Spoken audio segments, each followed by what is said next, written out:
Hello everyone, welcome back to our YouTube channel AR study classes. So हम start करने वाले हैं एक नया सब्जेक्ट जिसका नाम है कंक्रीट टेक्नोलॉजी, जो कि आपके AQ का सिविल इंजीनियरिंग का एक सब्जेक्ट है।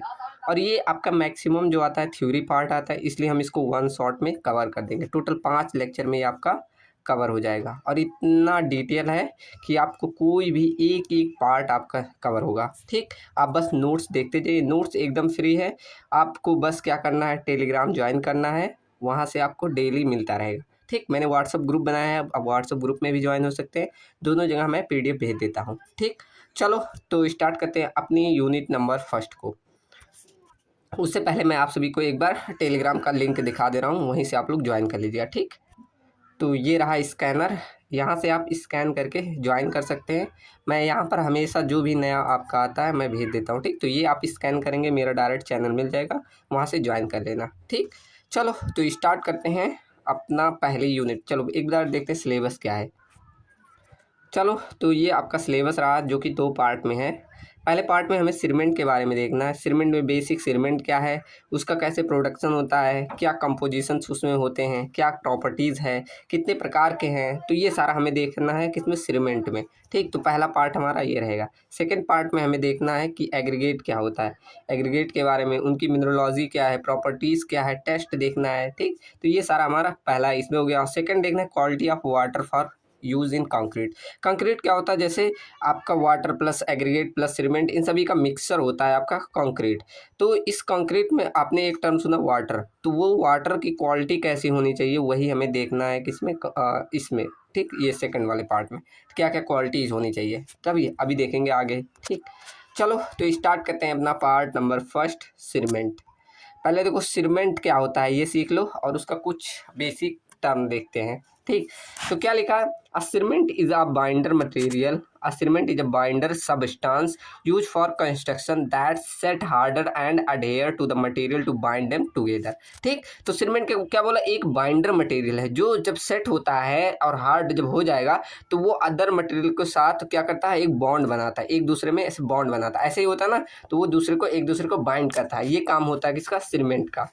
ठीक, तो सीमेंट को हम मिक्स करते हैं अगर फाइन एग्रीगेट के साथ, तो हमारा बनता है मोटार, जिसे हम यूज करते हैं मेसनरी, मतलब चिनाई में। आपने चिनाई में देखा ना, तो उसमें फाइन वाइन पार्टिकल होते हैं, उसमें हम एग्रीगेट उतना नहीं, जब फाइन एग्रीगेट अगर यूज करें तो उसमें उसका जो मटेरियल बनता है उसे मोटार बोला जाता है। ठीक, अगर वहीं फाइन एग्रीगेट के स्थान पे हम कोर्स एग्रीगेट अगर यूज करेंगे तो वहाँ हमें कंक्रीट मिलता है। ये डिफरेंस जानिएगा कि अगर आप फाइन एग्रीगेट यूज कर रहे हैं तो वहाँ से आपको मोटार मिलेगा, अगर आप कोर्स एग्रीगेट यूज करें तो आपका कंक्रीट बनता है। ठीक, चलो अब आगे क्या लिखा है, cement used in the construction usually in organic after lime calcium silicate based product. ठीक, तो वही मतलब बता रहा है कि सीमेंट कैसे लाइम या कैल्शियम सिलिकेट प्रोडक्ट से बनता है, आगे भी देखेंगे। ठीक, चलो अब बात आती है पहली बार सीमेंट कहाँ से आया, किसने बनाया, तो मॉडर्न जो हमारे थे जोसेफ एस्पर्डीन, इन्होंने 1824 में इन्वेंट किया था। ये इंग्लैंड के रहने वाले थे। अब इसके पीछे बहुत बड़ी स्टोरी है तो वो नहीं सुना रहा हूँ यहाँ, बस नाम जानो कि इन्होंने जो मतलब खोज किया था वो पोर्टलैंड सीमेंट था। ठीक, तो ये था कौन सा, जो मतलब जोसेफ एस्पर्डीन ने बनाया था वो पोर्टलैंड सीमेंट था, क्योंकि एक मतलब पहाड़ था तो उसी के आधार पर उन्होंने ये नाम दिया था पोर्टलैंड, वहाँ के एरिया का नाम। तो देखो लिखा है कि क्या लिखा, the name of Portland cement was given by its colour resemble Portland stone. ठीक, मतलब जो एक पोर्टलैंड ऐसे स्टोन था, मतलब वहाँ ऐसे पहाड़ था, तो उसी के आधार पे वहीं से उन्होंने इसको इन्वेंटेड किया था, तो इसलिए इसका नाम पोर्टलैंड सीमेंट पड़ा। ठीक, कहाँ पे, इंग्लैंड में। ठीक, क्लियर है ना। चलो अब आगे देख ले, इसका ओरिजिन समझ लिए कहाँ से हुआ था, किसने किया था, जोसेफ एस्पर्डीन 1824, डेट याद रखना। चलो कुछ पॉइंट ध्यान रखना कि आपका जो स्पेसिफिक ग्रेविटी होती है सीमेंट की कितनी होती है, तो ये सबसे ज़्यादा इंपॉर्टेंट है। ये पीपीसी का मत ध्यान रखना, लेकिन ओपीसी का आपका ज़्यादातर आपका पूछ लेता है। ओपीसी मतलब ऑर्डिनरी पोर्टलैंड सीमेंट। ठीक, इसका होता है 3.15, कहीं कहीं लिख के आएगा 3.14 से लेकर 3.15 तक, इसे रेंज में लिख देगा, तो ये लिखे चाहे ये लिखे एक ही बात है। ठीक, चलो तो ये ओपीसी का हो गया। अगर पीपीसी का ध्यान रखना तो इसका भी ध्यान रख लेना। ठीक, उसके बाद पूछा जाए यूनिट वेट कितना होता है, तो लूज सीमेंट के लिए 1440 किलोग्राम पर मीटर क्यूब। बेसिकली आप यही ध्यान रखना लूज सीमेंट के लिए। अगर कंपैक्टेड सीमेंट है तो उसका 1600 किलोग्राम पर मीटर क्यूब है, लेकिन आपके एग्जाम में जान लो यही आप ध्यान रख लेंगे तो बहुत है। ठीक, इसको मत ध्यान रखना कि कम्पैक्टेड सीमेंट का कितना होता है। ठीक, इसको मत ध्यान, बस लूज सीमेंट का आपको ध्यान है तो समझिए बहुत है। ठीक, चलिए अब आगे क्या लिखा है, volume of one bag cement. ये ध्यान रखो कि एक बैग का जो वॉल्यूम होता है वो 50 किलोग्राम होता है, और उसके बाद इसका वॉल्यूम निकालोगे मतलब वेट 50 किलोग्राम होता है। आप सब ने सुना होगा, बेसिक आप सब लोग ने सीमेंट देखा होगा। अगर इसका वॉल्यूम पूछा जाए तो 0.0347 kg आता है। आप सिंपल इस फॉर्मूले से निकाल सकते हैं, density equal to mass by volume. Mass यहाँ मालूम चल गया, डेंसिटी यहाँ दिया ही गया था, तो वॉल्यूम निकाल सकते हैं। कैलकुलेशन कराया जाता है, मैं यहाँ कैलकुलेशन नहीं करा रहा हूँ। ठीक, यहाँ बेसिकली लिखा है वन बैग का वेट 50 किलोग्राम होता है। उसके बाद लिखा है सेल्फ लाइफ ऑफ सीमेंट। तो जो आप सीमेंट आपका मैन्युफैक्चर हुआ, सबसे बेस्ट होता है कि उसे 3 महीने के अंदर यूज कर लो। अगर उससे ज़्यादा यूज करोगे तो उसकी स्ट्रेंथ घटती जाती है। या मैंने वो लिखा नहीं, पूरा रेंज आता है, यहाँ कोई काम का नहीं है। मतलब ऐसे 3 साल, 6 महीने, फिर 1 साल में कितना उसका मतलब स्ट्रेंथ घटता है, वो सारा रेंज होता है। मैं लिखा नहीं, आपका फालतू का वो हो जाता है, उतना नहीं देखना है। ठीक, चलो अब आप आगे देखते हैं क्या, सीमेंट का क्लासिफिकेशन। ठीक, तो यहाँ तक सबको क्लियर है ना कि ये तो बेसिक था, सीमेंट के बारे में हमने पढ़ा। अब अगला हम देख रहे हैं कैसे इसका प्रोडक्शन होता है, वही पूरा देखते जाएंगे। ठीक, तो इसको क्लासिफाई करके हम देखते हैं। पहले देखें ऑन द बेसिस ऑफ उसके हार्डनिंग एंड सेटिंग टाइम के आधार पे। तो एक आता है हाइड्रोलिक सीमेंट, एक आता है नॉन हाइड्रोलिक। हाइड्रोलिक को हिंदी में बोला जाता है जलीय सीमेंट, एक का अजलीय। अब जलीय मतलब अभी देखो सबका बारे में लिखा गया है। उसके बाद सेकंड हम देखते हैं classification on the basis of उसका किस आधार पे आप मैन्युफैक्चरिंग कर रहे हैं, जैसे नेचुरल सीमेंट है कि आर्टिफिशियल। तो इन दो आधारों पे हमें क्लासिफाई कर दिया। अब एक एक करके पढ़ते हैं। पहला हमारा देखते हैं हाइड्रोलिक सीमेंट क्या होता है, जिसे हम जलीय सीमेंट बोलते हैं। अब इसमें क्या होता है, ये ऐसी सीमेंट होती है जो कि हार्ड हो जाती है in the presence of water के। ठीक, अगर आपका मॉइस्चर मतलब उसको चाहिए इसके प्रेजेंस में, तो ड्यू टू हाइड्रेशन, एक प्रोसेस होता है हाइड्रेशन, अभी आगे मैंने डिफिनीशन भी लिखा है इसका। तो इसी हाइड्रेशन की वजह से एक केमिकल रिएक्शन होता है सीमेंट और वाटर के बीच में, जिससे उसमें स्ट्रेंथ आता है, उससे काफ़ी केमिकल, अभी हमें बोक कंपाउंड पढ़ना है, तो उससे जब हाइड्रेशन होता है तो केमिकल रिएक्शन होता है, तो काफ़ी बोक कंपाउंड आते हैं, 4 आते हैं। ठीक, तो वो चारों हम देखेंगे, तो उन्हीं के आधार पे आपका स्ट्रेंथ गेन होता है। ठीक, क्लियर है ना। यहाँ बस बेसिक समझो कि जब आपका सीमेंट में किसके वाटर के प्रेजेंस में, मतलब मॉइस्चर के प्रेजेंस में ये केमिकल रिएक्शन होता है, जिसे बोला जाता है हाइड्रेशन। तो इसी हाइड्रेशन की वजह से उसमें क्या होता है, स्ट्रेंथ गेन होता है, वही आपका कहलाता है हाइड्रोलिक सीमेंट। ठीक, चलो सिंपल है, बस इतना ध्यान रख दो कि आपका ये मॉइस्चर के कंटेंट में केमिकल रिएक्शन करता है, वही आपका हाइड्रोलिक सीमेंट होता है। ठीक, चलो this type of cement can also be hard under water. तो मतलब ये ऐसी सीमेंट होती है कि अगर आप अंडर वाटर यूज करें तो वहाँ भी ये हार्ड हो जाएगी। ठीक, पोर्टलैंड सीमेंट इसका सबसे बेस्ट एग्जांपल है हाइड्रोलिक सीमेंट का। ठीक, चलो अब देखते हैं नॉन हाइड्रोलिक सीमेंट, ये कौन सा होता है। तो ये ऐसी सीमेंट होती है जो हार्ड नहीं होती है अंडर वाटर, इस कॉल्ड नॉन हाइड्रोलिक सीमेंट। ठीक, तो मतलब इसमें मॉइस्चर कंटेंट उतना नहीं चाहिए, तो ये नॉन हाइड्रोलिक सीमेंट कहलाएंगे। ये cement this type of cement hard when it react with atmospheric carbon dioxide. ठीक, जिसे कार्बोनेशन प्रोसेस कहते हैं। तो किससे, ये एटमॉस्फेयर में जो कार्बन डाइऑक्साइड प्रेजेंट है उससे ये रिएक्ट करके हार्ड होती है। ठीक, इसे कार्बोनेशन बोला जाता है इस प्रोसेस को। This cement is resistant to chemical attack after setting. तो यहाँ क्या लिखा है कि ये ऐसी सीमेंट हुई जिसमें केमिकल अटैक को ये रजिस्ट कर लेती है। ठीक, चलो आगे क्या लिखा है, non hydraulic cement is made using non hydraulic lime, gypsum, plaster and oxychloride which has liquid properties. तो ये ऐसे बनती है कि इसमें हमारा नॉन हाइड्रोलिक लाइम प्रेजेंट होता है, जिप्सम, प्लास्टर, ऑक्सीक्लोराइड, इन सभी से मिलकर जो कि एक लिक्विड की प्रॉपर्टीज़ बनाती हैं। ठीक, तो ऐसे ये बनती है। कौन सा, आपका नॉन हाइड्रोलिक सीमेंट। आपने पुट्टी उट्टी देखा होगा, ये सब इसी के एग्जाम्पल हैं। ठीक, चलो अब देखते हैं अगला का classification on the basis of manufacturing के आधार पे। तो पहला नेचुरल था, उसके बाद आर्टिफिशियल। तो नेचुरल सीमेंट क्या है, जिसे रोमन सीमेंट भी जाना जाता है एक नाम और। ठीक, इसमें हम क्या करते हैं, कुछ नेचुरली चीज़ जो मिलती है उसको ऐड करते हैं, जैसे some special type rock having 20 से 40% तक क्ले एंड इसमें कैल्शियम डाइकार्बन डाइऑक्साइड क्या ये ऐड करते हैं। ठीक, तो पहला मतलब इतना ध्यान, क्ले, फिर CaCO3, फिर मैग्नीज, और ऐसे बहुत सारी आपको जो नेचर में उपलब्ध है उन सभी को ऐड करते हैं अकॉर्डिंग टू हमें जिस प्रकार की सीमेंट बनाना है। आगे हम क्लासिफिकेशन देखेंगे ना, तो वहाँ पर आपको मालूम चलेगा, ऐसे बहुत सारी चीज़ें ऐड की जाती है। ठीक, तो मेनली इतना ध्यान रखो कि अगर 20 से 40% तक क्ले और आपका कैल्शियम कार्बाइड, CaCO3 और मैग्नीज ये सब ऐड किया गया तो have the property to make the natural cement. तो ये ऐसी प्रॉपर्टी बनाती है जिसे हम नेचुरल सीमेंट बोलते हैं। ठीक, उसके बाद क्या लिखा है, natural cement is the type of cement that is obtained by the burning naturally occurring limestone containing clay, silica and then grinding it into powder form। ठीक, तो वही कह रहा है, इस इन सभी को आपको एक मिक्सचर बना के हम इसे क्या करते हैं, बर्न करते हैं। उसके बाद इसको सारी चीज़ जो क्ले, सिलिका, लाइम, इन सभी को फिर हम मिला के ग्राइंड करते हैं और उसको पाउडर फॉर्म में बनाते हैं। तो ये हमारा जो होता है, it produce with little artificial process, मतलब ये कह रहा है इसमें थोड़ा बहुत हम आर्टिफिशियल प्रोसेसिंग भी करते हैं। ठीक, तब हमारा जाकर बनता है कौन सा, नेचुरल सीमेंट। बस हम क्या कर रहे हैं, नेचुरल में जो चीज़ें मौजूद हैं उन सभी को मिलाकर बना रहे हैं, वही आपका नेचुरल सीमेंट कहलाता है। ठीक, अब इसकी प्रॉपर्टीज़ देख लो, ये लॉन्ग में आता है तो इस सभी प्रॉपर्टीज़ देखते हैं कि ये जो होता है, it set slowly compare to modern cement. जो आजकल आधुनिक सीमेंट आ रहे हैं उसके कंपेयर में ये काफ़ी स्लो होता, मतलब स्लो सेट होता था। ठीक, स्ट्रेंथ इसकी कम होती है compare to ordinary Portland cement. हम ज़्यादातर कंपेरिजन इसी सीमेंट का सबसे ज़्यादा यूज अगर होता है तो ऑर्डिनरी पोर्टलैंड सीमेंट का, तो इसलिए जो भी कंपेरिजन होता है इसी के साथ किया जाता है। ठीक, तो इसका जो स्ट्रेंथ होता है वो कम होता है किससे, ओपीसी से। और अगला बात है, इसकी वर्कबिलिटी भी अच्छी खासी थी। उसके बाद लेस यूनिफॉर्म क्वालिटी। ठीक, मतलब इसकी क्वालिटी कम यूनिफॉर्म थी। It depend on the natural raw material, ये मतलब जो आपके नेचर में कच्चे पदार्थ मौजूद थे उन पे ये डिपेंडेंट थी। ठीक, चलो अगला क्या है, इसका यूज कहाँ कहाँ पर होता है, तो जहाँ पर ओल्ड हिस्टोरिकल बिल्डिंग है, आपका कोई रेस्टोरेशन वर्क है और आपका मैसनरी वर्क हुआ, प्लास्टरिंग में, इन सभी प्लास्टरिंग अगर मतलब अर्ली टाइम में करना है तो वहाँ पर यूज होता था। Not commonly use in modern RCC structure में ड्यू टू लो स्ट्रेंथ, तो मतलब इसकी स्ट्रेंथ उतनी ज़्यादा नहीं अच्छी थी, इसलिए आजकल देखो काफ़ी बड़े बड़े हैवी स्ट्रक्चर आरसीसी के बनते हैं, तो वहाँ पर हम इसको नहीं प्रेफर करते। ठीक, आगे इसका एडवांटेज डिसएडवांटेज देखो कि ये आसानी से बनाया जा सकता था, कॉस्ट कम था और इसको आसानी से रिपेयर किया जा सकता था। ठीक, डिसएडवांटेज था कि स्ट्रेंथ कम थी, हार्ड ये मतलब जल्दी नहीं होता था, तो ये स्लो था, not suitable for heavy construction के लिए। ठीक, तो ये सारा इसका डिसएडवांटेज, आप अपने मन से भी काफ़ी सारा लिख सकते हैं इसमें।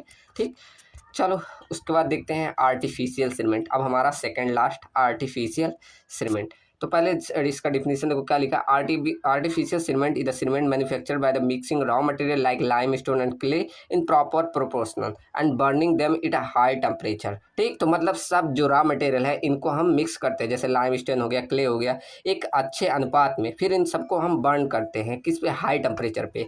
ठीक, तब हमारा जाकर बनता है आर्टिफिशियल सीमेंट।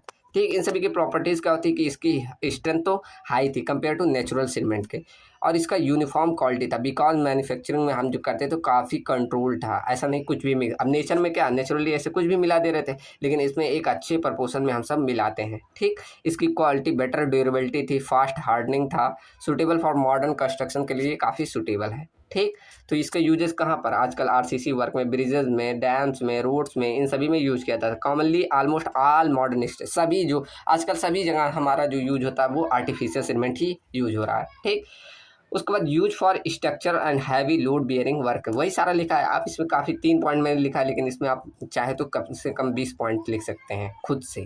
ठीक, चलो आसपास आप खुद ये सब देख ही रहे होंगे। एडवांटेज क्या है, यही सारा, हाई स्ट्रेंथ है, ड्यूरेबिलिटी है, यूनिफॉर्म क्वालिटी है, सूटेबल सभी मॉडर्न जो आपका कंस्ट्रक्शन वर्क है उन सभी के लिए। डिसएडवांटेज क्या है कि इसकी मैन्युफैक्चरिंग कॉस्ट काफ़ी ज़्यादा थी, और जो अगर आपको रिपेयर करना है तो वहाँ पर काफ़ी एनर्जी यहाँ पर लगेगी। ठीक, तो ये सारा इसका डिसएडवांटेज रहा। अब देखते हैं इंग्रेडिएंट, ये आपका पूछ लेता है, आपका जानिए 7 मार्क्स का ये क्वेश्चन है, लॉन्ग में पूछ लेता है इंग्रेडिएंट और सबके बारे में ऐसे पूछेगा। ठीक, तो पूरा आपको प्रपोर्शन ध्यान होना चाहिए, किसका कितना परसेंट मात्रा होता है। तो ये सारा आपका इंग्रेडिएंट है। अब इसके लिए ट्रिक भी आता है, लॉस में है एम। ठीक, एल से पूरा यहाँ लिख दूँ, देखो ऐसे ट्रिक आता है, यहाँ देखो मैं नीचे लिख रहा हूँ, लॉस में है एम्स, में है एम्स। ठीक, तो यल से आपका लाइम हो जाता है, एस से सिल्का, ए से यहाँ कैपिटल ए रख देना, ए से एल्यूमिनियम, आई से आयरन ऑक्साइड, फिर यहाँ से ये यहाँ से aluminium, iron oxide, magnesium, sulphur. ठीक, ये होता है लास्ट वाला, लॉस में है एम्स। ठीक, तो ऐसे ध्यान रख लेना, ये सब ट्रिक आप लोगों ने सुना होगा ऑलरेडी। ठीक, तो यहाँ से लाइम के लिए आपका परसेंटेज देखो, यहाँ दूसरा का लाइम के लिए आपका कितना होता है, 60 to 65%। औसत लेंगे तो 62% आ जाता है। सिल्का आपका 17 से 25%, एल्यूमिना आपका 3 से 8%, आयरन ऑक्साइड 0.5 से लेकर 6%, मैग्नीशियम 1 से लेकर 4%, सल्फर आपका 1 से 3% तक होता है, एल्कलीज आपका 0.1 से लेकर 1% तक। ये एल्कलीज हम चाहते नहीं, ये आ जाता है गलती से। ठीक, और उसके बाद जिप्सम आपका 3 से 4% होता है, ये एक रिटार्डर है, आगे हमें पढ़ना होगा। ठीक, चलो तो यहाँ से हमने पढ़ लिया कौन कौन से इंग्रेडिएंट होने चाहिए। ठीक, क्लियर है ना। अब एक एक इंग्रेडिएंट के बारे में पढ़ते हैं, सबका क्या महत्व है देखते चलो। पहला हमारा क्या था, लाइम।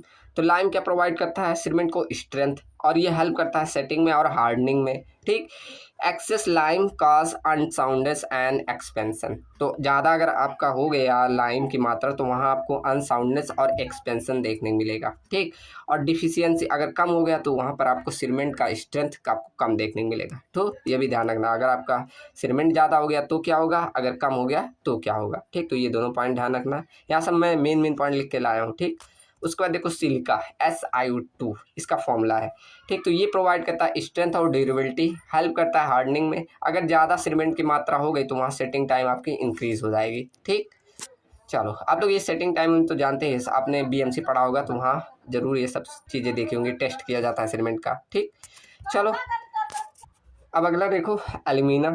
एल्यूमिनियम क्या करता है, ये मदद करता है सेटिंग में ये भी, और रिड्यूस करता है क्लिंकर टेम्परेचर ड्यूरिंग मैन्युफैक्चरिंग। मतलब अभी जो हम सीमेंट का सब मात्रा सबको एक प्रोपोर्शन में मिला के हम क्लिंकर में बर्न करने के लिए डालते हैं, तो ये 4 ऐसे भट्टियाँ होती हैं, एक में टेम्परेचर 500 से ले 1000, फिर 12 से 1400, फिर ऐसे फिर कम होते जाता है। फिर वही आपका ये एल्यूमिनियम जो है ये मदद करता है उस टेम्परेचर को घटाने में, जब आप यहाँ बाहर निकालते हैं ना तो उसमें। तो यही बोला है reduce clinker temperature during manufacturing. जब आप मैन्युफैक्चरिंग करते हैं तो वहाँ पर आपको क्लिंकर उसी को बोले। ऐसे जब हाई टेम्परेचर पर मैन्युफैक्चर करते हैं ना तो छोटे छोटे से पार्ट्स में सीमेंट बच जाता है, ऐसे गोले बन जाते हैं जिसे क्लिंकर बोला जाता है। तो उसका टेम्परेचर कम करने के लिए हमारा एल्यूमिना रोल निभाता है। ठीक, चलो उसके बाद अगर एल्यूमिना ज़्यादा हो गया तो वहाँ पर आपकी स्ट्रेंथ भी कम हो जाएगी। ठीक, क्लियर है। चलो अब चौथा देखो आयरन ऑक्साइड। ये क्या प्रोवाइड करता है, ग्रे कलर। आपका सीमेंट जो ग्रे कलर का होता है इसी आयरन ऑक्साइड के कारण होता है। ठीक, उसके बाद ये इंक्रीज करता है हार्डनेस और स्ट्रेंथ को, हेल्प करता है मैन्युफैक्चरिंग प्रोसेस में। ठीक, मतलब मैन्युफैक्चरिंग जब आप कर रहे हैं तो इसमें ये काफ़ी मदद करता है।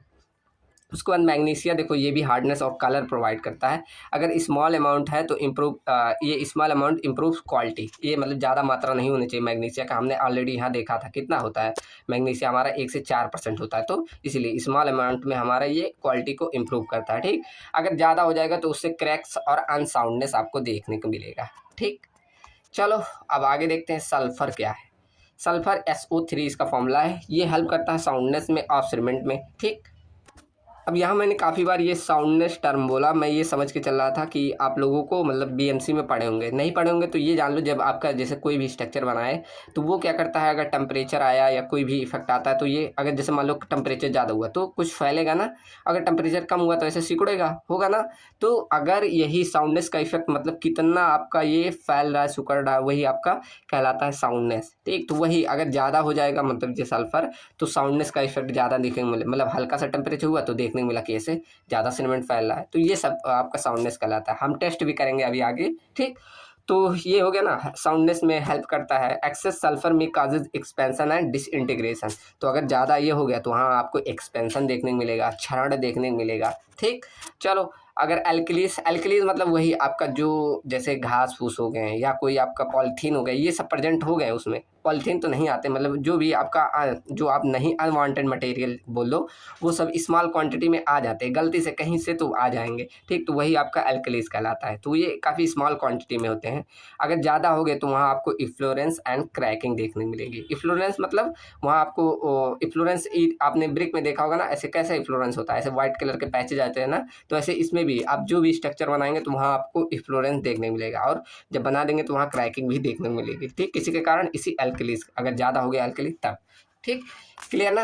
अब देखो जिप्सम, जिसका फॉर्मूला होता है CaSO4 × 2H2O। ठीक, चलो तो ये क्या करता है, सेटिंग टाइम को आपको इंक्रीज करना है या डिक्रीज करना है, इसमें ये मदद करता है। ठीक, आगे हमें और डिटेल में जिप्सम के बारे में पढ़ना है। ठीक, प्रिवेंट करता है फ्लैश सेटिंग में, जैसे वेरी क्विक सेटिंग में अगर करना है तो वहाँ पर आपको ये बचाता है, जैसे मतलब ये जल्दी सेट नहीं होता तो ये इसमें प्रिवेंट करता है। ठीक, अगर आपको जल्दी सेट कराना तो वहाँ जिप्सम की मात्रा हमें डिक्रीज कर देनी चाहिए। ठीक, ये वर्कबिलिटी को भी इम्प्रूव कर देता है। ठीक, तो ये सारा हमने एक एक करके सारी प्रॉपर्टी यहाँ देखो मैंने वन लाइन में लिख दिया है कौन सा किसका महत्व क्या है। जैसे लाइम का स्ट्रेंथ के लिए, सिलिका ड्यूरेबिलिटी के लिए, एल्यूमिना काम करता है क्विक सेटिंग के लिए, आयरन ऑक्साइड कलर और हार्डनेस के लिए, मैग्नीशिया आपका हार्डनेस के लिए, सल्फर साउंडनेस के लिए, एल्कलीज आपका इफ्लोरेंस पैदा करता है अगर ज़्यादा हो गया तब, जिप्सम कंट्रोल करता है सेटिंग के टाइम के लिए। ठीक, तो ऐसे आप वन लाइनर में भी ध्यान रख सकते हैं, इससे आपका एग्जाम में मदद मिलेगा। ठीक, चलो क्लियर है ना। अब चलते हैं, देखते हैं कैसे आपका मैन्युफैक्चरिंग प्रोसेस क्या क्या है, क्या क्या आप स्टेप्स फॉलो करेंगे। देखो एकदम सिंपल है। अभी यहाँ मैंने एक फिगर भी लाया है, देखो यहाँ पूरा आप ऐसे फिगर्स में भी लिख देना। चलो एक बार स्टेप देखते हैं। पहला तो आप करेंगे जो भी आपको रॉ मटेरियल लेना उसका कलेक्शन करना है। फिर सभी वही लिखा है, कलेक्ट करो, जैसे लाइम स्टोन, क्ले, सेल, ठीक। जैसे आपको कैल्केरियस मटेरियल आपको यूज करना है, जैसे लाइम अगर यूज करो तो उसे कैल्केरियस मटेरियल, आपने बीएमसी में जरूर जब स्टोन चैप्टर पढ़ते हैं तो वहाँ आपने ये जाना होगा, ठीक। चलो तो उसे कैल्केरियस मटेरियल बोला जाता है, और जब क्ले यूज करते हैं तो उसे आर्जिलिशियस मटेरियल पढ़ते हैं, ठीक। अकॉर्डिंग टू केमिकल क्लासिफिकेशन, याद है केमिकल क्लासिफिकेशन के आधार पे, ठीक। तो उसी आधार पे बोला है, तो इसी आधार पे हम क्या कलेक्ट कर लेंगे आपका रॉ मटेरियल। फिर इन सभी रॉ मटेरियल को हम क्या कहते हैं, क्रशिंग और ग्राइंडिंग करेंगे, स्मॉल पीसेस में तोड़ेंगे, ठीक। और इन सभी को फाइनली ग्राउंड इनटू पाउडर, ये ग्राइंड है, ग्राउंड लिखा गया है, ठीक। तो ये ग्राइंड लिख देना, ठीक। चलो इसमें तो एडिट नहीं होगा, मैं स्क्रीन रिकॉर्डिंग कर रहा हूँ, ये एडिट कर, फाइनली इसको ग्राइंड करते हैं पाउडर फॉर्म में, ठीक। ओके, फिर इन सभी को हम मिक्सिंग करते हैं। उसके बाद हम एक सेकंड, इन सभी को हम मिक्सिंग करेंगे, फिर ब्लेंडिंग करते हैं, ठीक।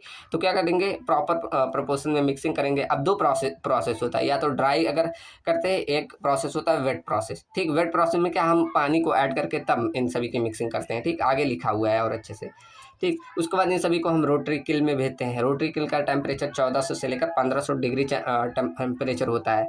फिर इन सभी में केमिकल रिएक्शन होता है और क्लिंकर फॉर्म होता है। क्लिंकर वही छोटे छोटे ऐसे ऐसे आपके ये जो पूरा आपने मटेरियल मिलाया ना, तो ये ऐसे छोटे छोटे क्लिंकर ऐसे एकदम रेड कलर के फॉर्म हो जाएंगे, इन्हीं को क्लिंकर बोला जाता है, ठीक। फिर हम क्या करते हैं, आगे इन क्लिंकर को कूल करते हैं, फिर ठीक। तो उसके बाद हम जिप्सम ऐड करते हैं 3 से 4% तक, ठीक। जो कि हमारा क्या सेटिंग टाइम को कंट्रोल करने में मदद करता है। फिर फाइनली हम एक बार फिर से इन क्लिंकर की जो आपके कूल हो गए इनकी ग्राइंडिंग करते हैं। ग्राइंडिंग हो गया तब आपका ये फाइन ग्राउंड, यहाँ देखो फिर ग्राउंड लिख दिया, ये ग्राइंड जहाँ है वहाँ ग्राउंड लिखा गया है, ठीक। तो ये ध्यान रखना। फिर इनको हम फाइन ग्राइंड करते हैं और उससे हमारा सीमेंट के पाउडर बन जाते हैं। फाइनली इनको हम स्टोर करके फिर पैक कर देते हैं 50 kg में, या तो आपके ड्रम आते हैं ऐसे बड़े बड़े, इन सभी में जैसा आपका जहाँ भेजना है उस हिसाब से हम इनको पैक कर देते हैं, ठीक। आपका पूरा देखो ऐसे प्रोसेस दिखाया गया है।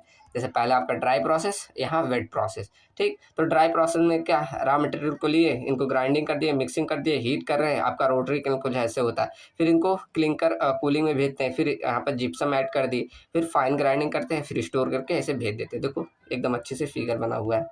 और ऐसे आपका देखो वेट प्रोसेस में क्या होता है, इन सभी को कलेक्ट किए, क्रशिंग किए, फिर उसको ग्राइंडिंग करते हैं वाटर के साथ, ठीक। यहाँ देखो इतना सारा वाटर दिखाया गया है, ठीक। ऐसे नहीं होता, ठीक। उसके बाद मिक्सिंग करते हैं, फिर इन सभी की बर्निंग, फिर क्लिंकर में डालेंगे, फिर जिप्सम ऐड करेंगे, फिर फाइन ग्राइंड करेंगे, तब जाकर हम इन्हें स्टोर करते हैं, ठीक। तो ये ध्यान रखना आपका कैसे वेट प्रोसेस और आपका ड्राई प्रोसेस होता है, ठीक। इन सभी का ऐसे ग्राफ बना के तब ऐसे पूरा दिखाइएगा सीरीज में, ठीक। इससे मार्क्स गेन होते हैं कुछ इस तरह, देखो मैंने बनाए हैं, ठीक। यहाँ ऐसे कुछ बनाएंगे तो ये अच्छा लगेगा, ठीक। ये आपका हाथ से बनाया हुई है, ठीक। तो इस तरह ध्यान रखना, मैंने यहाँ इसलिए डाल दिया, थोड़ा अट्रैक्टिव लग रहा था ये, ठीक। ये AI द्वारा जनरेटेड है।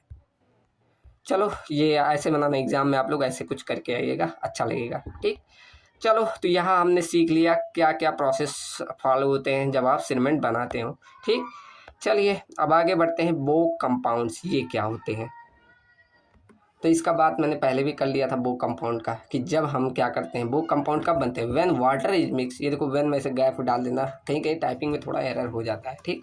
तो क्या बोला, when Bogue compound when water is mix with cement, ठीक। तो जब आप सीमेंट के लिए उसमें वाटर को जब मिक्स करते हैं तो क्या होता है, it react with the active ingredients of the cement product complex with the chemical compound. Simple जानिए, जब आप क्या करते हैं सीमेंट के साथ वाटर को मिलाते हैं तो उनमें एक केमिकल रिएक्शन होता है जिसे ही हम बोलते हैं बॉक कंपाउंड। बस इतना सिंपल डिफिनेशन जानिए, ठीक। ये पूरा थोड़ा टफ में लिखा हुआ है, ठीक। तो इसकी खोज की थी मिस्टर बॉग ने, that's why it is called Bogue compound, ठीक। तो जिन्होंने खोज किया था उन्हीं के नाम के आधार पर इसे रखा गया है, ठीक। तो इससे पहले भी बहुत लोगों ने ट्राई किया था, जैसे French chemist Henry Lee Chatelier and Swedish reseller, ठीक। इन्होंने भी पहले किया था, ऑब्जर्व किया था इन सभी के बारे में। और their description provide in the 4 primary compound calculated by RS Bogue, ठीक। तो इन्हीं के द्वारा हमारा प्राइमरी आगे इनसे पहले मतलब इन सब ने किया था लेकिन इनका मतलब सक्सेसफुल नहीं, अब आगे देखो लिखा हुआ है, ठीक। तो मतलब इन्होंने जो पहले किया ऐसे नाम दे दिया था, लेकिन बॉक कंपाउंड दिया था बॉग ने, ठीक। तो इसलिए बाद में जो पूरा किया प्राइमरी कंपोनेंट दिया था वो calculated by the RS Bogue द्वारा, ठीक। चलो देखो कौन कौन से आपके बॉक कंपाउंड होते हैं। पहला आपका C3S होता है जिसे ट्राई कैल्शियम सिलिकेट बोला जाता है। उसके बाद C2S होता है जिसे डाई कैल्शियम सिलिकेट बोला जाता है। फिर C3A होता है ट्राई कैल्शियम एल्यूमिनेट। उसके बाद C4F tetra calcium aluminium aluminium ferrite. ठीक, ये आपका 4 बॉक कंपाउंड होते हैं। अब इनका फंक्शन भी यहाँ शॉर्ट में लिखा है, बस ध्यान रखना। प्रोवाइड अर्ली स्ट्रेंथ आपका C3S में, मतलब शुरुआती स्ट्रेंथ आपका ये प्रोवाइड करता है ट्राई कैल्शियम सिलिकेट। उसके बाद बाद में जो स्ट्रेंथ प्रोवाइड करता है आपका C2S। ठीक, उसके बाद आपका ये जो C3A होता है ये क्या करता है, रैपिड सेटिंग में और हाई हीट ऑफ यहाँ इवेल्यूशन लिखा इवापरेशन होता है, वो आपका C3A देता है। ठीक, उसके बाद C4F क्या, ये कलर प्रोवाइड करता है और कंट्रीब्यूट करता है लिटिल टू स्ट्रेंथ के लिए। ठीक, यहाँ आई भी लिख देना।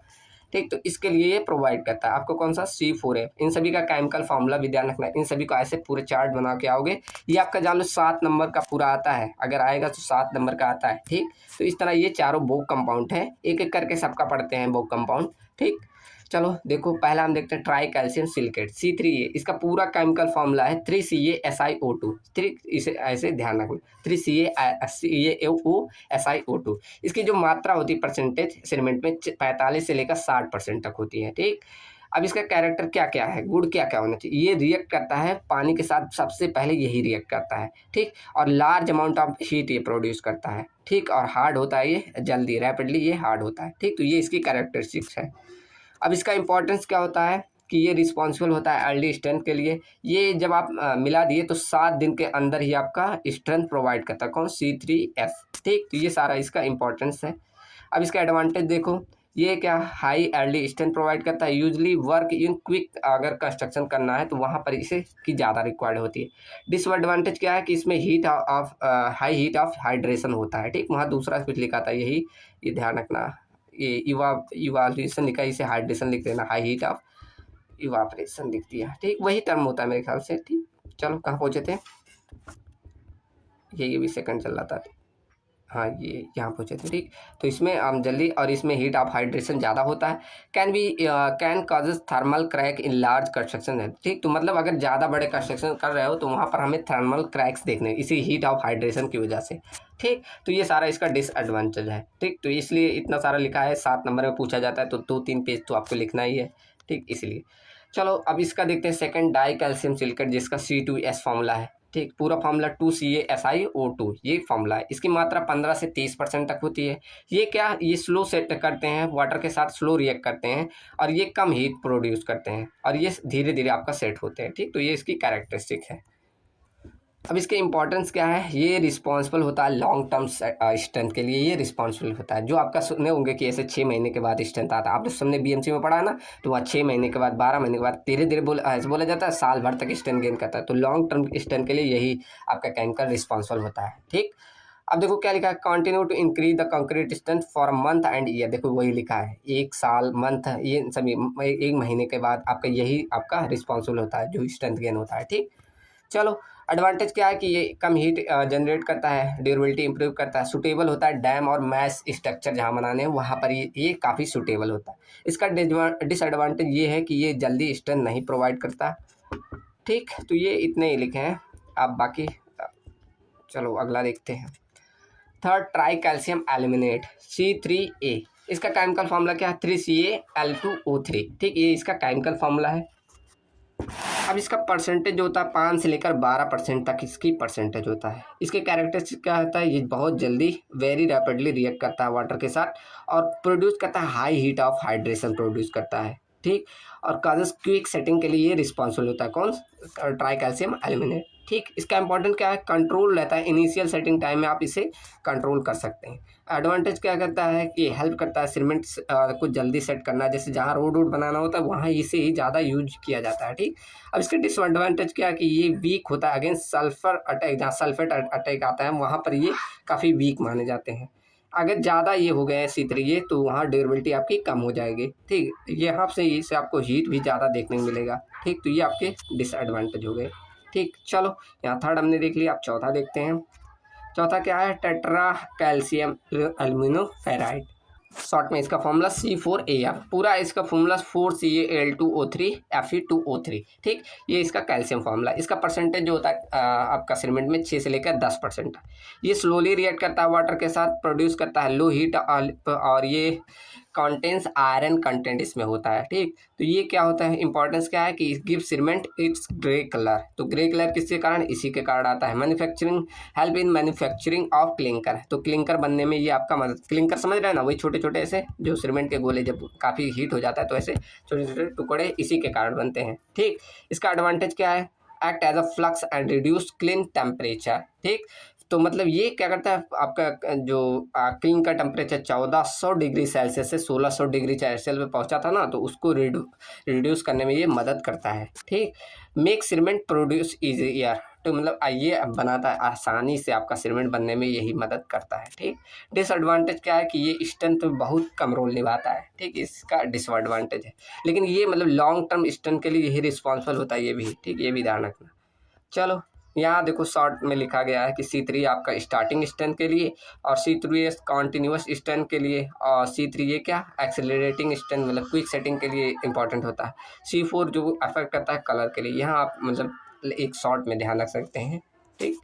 चलो तो यहाँ हमने देख लिया बोक कंपाउंड के बारे में। अब देखते हैं अगला हीट ऑफ हाइड्रेशन, ये 2 नंबर में पूछ लेता है हीट ऑफ हाइड्रेशन की डिफिनीशन ठीक। तो देखो क्या लिखा है, heat of hydration is the heat release when cement react with chemically with water ठीक। तो वही मैंने बोला ना, जब बोक कंपाउंड कैसे होता है, जब आपका हीट ऑफ हाइड्रेशन होता है, जब आपका मतलब आपने क्या सीमेंट को वाटर के साथ रिएक्ट कर मतलब मिलाया, तो वहाँ से एक केमिकल रिएक्शन होता है जिसे ये बोला जाता है हीट ऑफ हाइड्रेशन, वहाँ से हमारे बोक कंपाउंड भी निकल के आते हैं, ये भी आप बोल सकते हैं ठीक। तो सिंपल डिफिनीशन आप बोल सकते हैं कि जब हम वाटर को सीमेंट के साथ ऐड करते हैं तो वहाँ से एक केमिकल रिएक्शन होता है जिसे हाइड्रेशन अकर होता है ठीक। तो ड्यूरिंग दिस रिएक्शन हमें हीट एनर्जी प्रोड्यूस होती है, यही जो हीट एनर्जी मिलती है आपको, उसी को बोला जाता है हीट ऑफ हाइड्रेशन ठीक। सिंपल डिफिनीशन है ठीक। अब इसका इंपॉर्टेंस पॉइंट देख लो कि इसे मेजर किया जाता है कैलोरी पर ग्राम में या किलोग्राम किलो जूल पर किलोग्राम में, इसमें आप मेजर कर सकते हैं। मेनली ये प्रोड्यूस होता है प्रोड्यूस बाई C3A और C3S के कारण ठीक। तो सबसे ज़्यादा इन्हीं दोनों में परसेंटेज था, आपने देखा इसका कितना 45 से 60% था, इसका कितना मुझे ध्यान नहीं है, देखो यही था ठीक, देख लेना। तो इन्हीं दो के कारण ये हाइयर मतलब प्रोड्यूस होता है। उसके बाद higher in the early stage of setting and hardening time पे ये काफ़ी ज़्यादा होते हैं हाइड्रेशन प्रोसेस ठीक। इंपॉर्टेंट इन द मास आपके जहाँ मैसिव स्ट्रक्चर जैसे डैम रैफ्ट फाउंडेशन एंड ठीक रिटेनिंग वॉल बना रहे हैं, वहाँ इसकी इंपॉर्टेंट काफ़ी हो जाती है, वहाँ ये देखना पड़ता है ठीक। उसके बाद एक्सेसिव हीट अगर हो गया तो वहाँ हमें थर्मल क्रैक देखना पड़ता है, इसीलिए हमें इसे ध्यान रखना पड़ेगा ठीक। तो ये सारे इंपॉर्टेंट पॉइंट है अबाउट किसका, हीट ऑफ हाइड्रेशन का ठीक। चलो यह हमने पूरा देख लिया सीमेंट के बारे में। अब देखो टेस्ट के लिए आपके बोला नहीं है, बस यहाँ मैंने लिख दिया, वहाँ टेस्ट मेंशन नहीं, अगर पूछा जाएगा तो लिख देना ठीक। मतलब पूछा तो नहीं गया अब तक, अगर पूछेगा तो बस टेस्ट का नाम ध्यान रखना। आप लोग ऑलरेडी BMC में ये पढ़े हैं टेस्ट, मैं दोबारा नहीं पढ़ा रहा हूँ, बस लिख दिया हूँ, ध्यान रख लेना।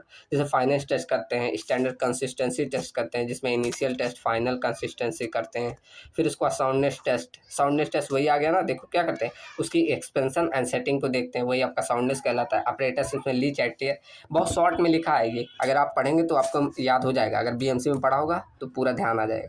कंप्रेसिव स्ट्रेंथ टेस्ट करते हैं, ऐसे tensile strength, specific gravity, heat of hydration, loss of ignition test, ये सब केमिकल टेस्ट आ गया। अब इधर chemical composition test, bulk density दिखाते हैं ठीक। तो ये सारे टेस्ट है, टेस्ट आपके सिलेबस में नहीं लिखा था, मैंने बस लिख दिया है ठीक। देखो सिलेबस में टेस्ट के बारे में नहीं पूछा है, देखो इसमें टेस्ट नहीं बोला है, तो मैं अब सीधे टाइप ऑफ सीमेंट पे पढ़ता हूँ। टेस्ट ऑलरेडी मैंने लिख दिया है, अगर पूछेगा तो आप लोग लिख देना ठीक।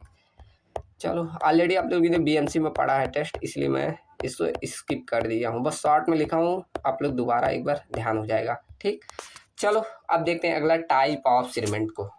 अब आपके बहुत से प्रकार के सीमेंट है, तो जो मेन आपके एग्जाम में पूछे गए मैं वही लिख के लाया हूँ ठीक। तो सबसे पहला सबसे इंपॉर्टेंट ऑर्डिनरी पोर्टलैंड सीमेंट, जिसे कई लोग को तो फुल फॉर्म ही नहीं मालूम होता, तो OPC इसका full form ordinary Portland cement. ये सबसे ज़्यादा आपका यूज होने वाला सीमेंट है, देख लो लिखा है ना। इसके ग्रेड आते हैं जैसे 33, 43 एंड 53, ये इसके ग्रेड है ठीक। अब इन सभी की प्रॉपर्टी देखो, इसकी जो इनिशियल सेटिंग टाइम होता है वो 30 मिनट होता है और फाइनल सेटिंग साइज 600 मिनट तक होता है ठीक। इसकी स्ट्रेंथ गुड स्ट्रेंथ डेवलपमेंट पे ये होता है, अच्छा खासा इसकी स्ट्रेंथ होती है, सबसे ज़्यादा इसी का यूज होता है ठीक है।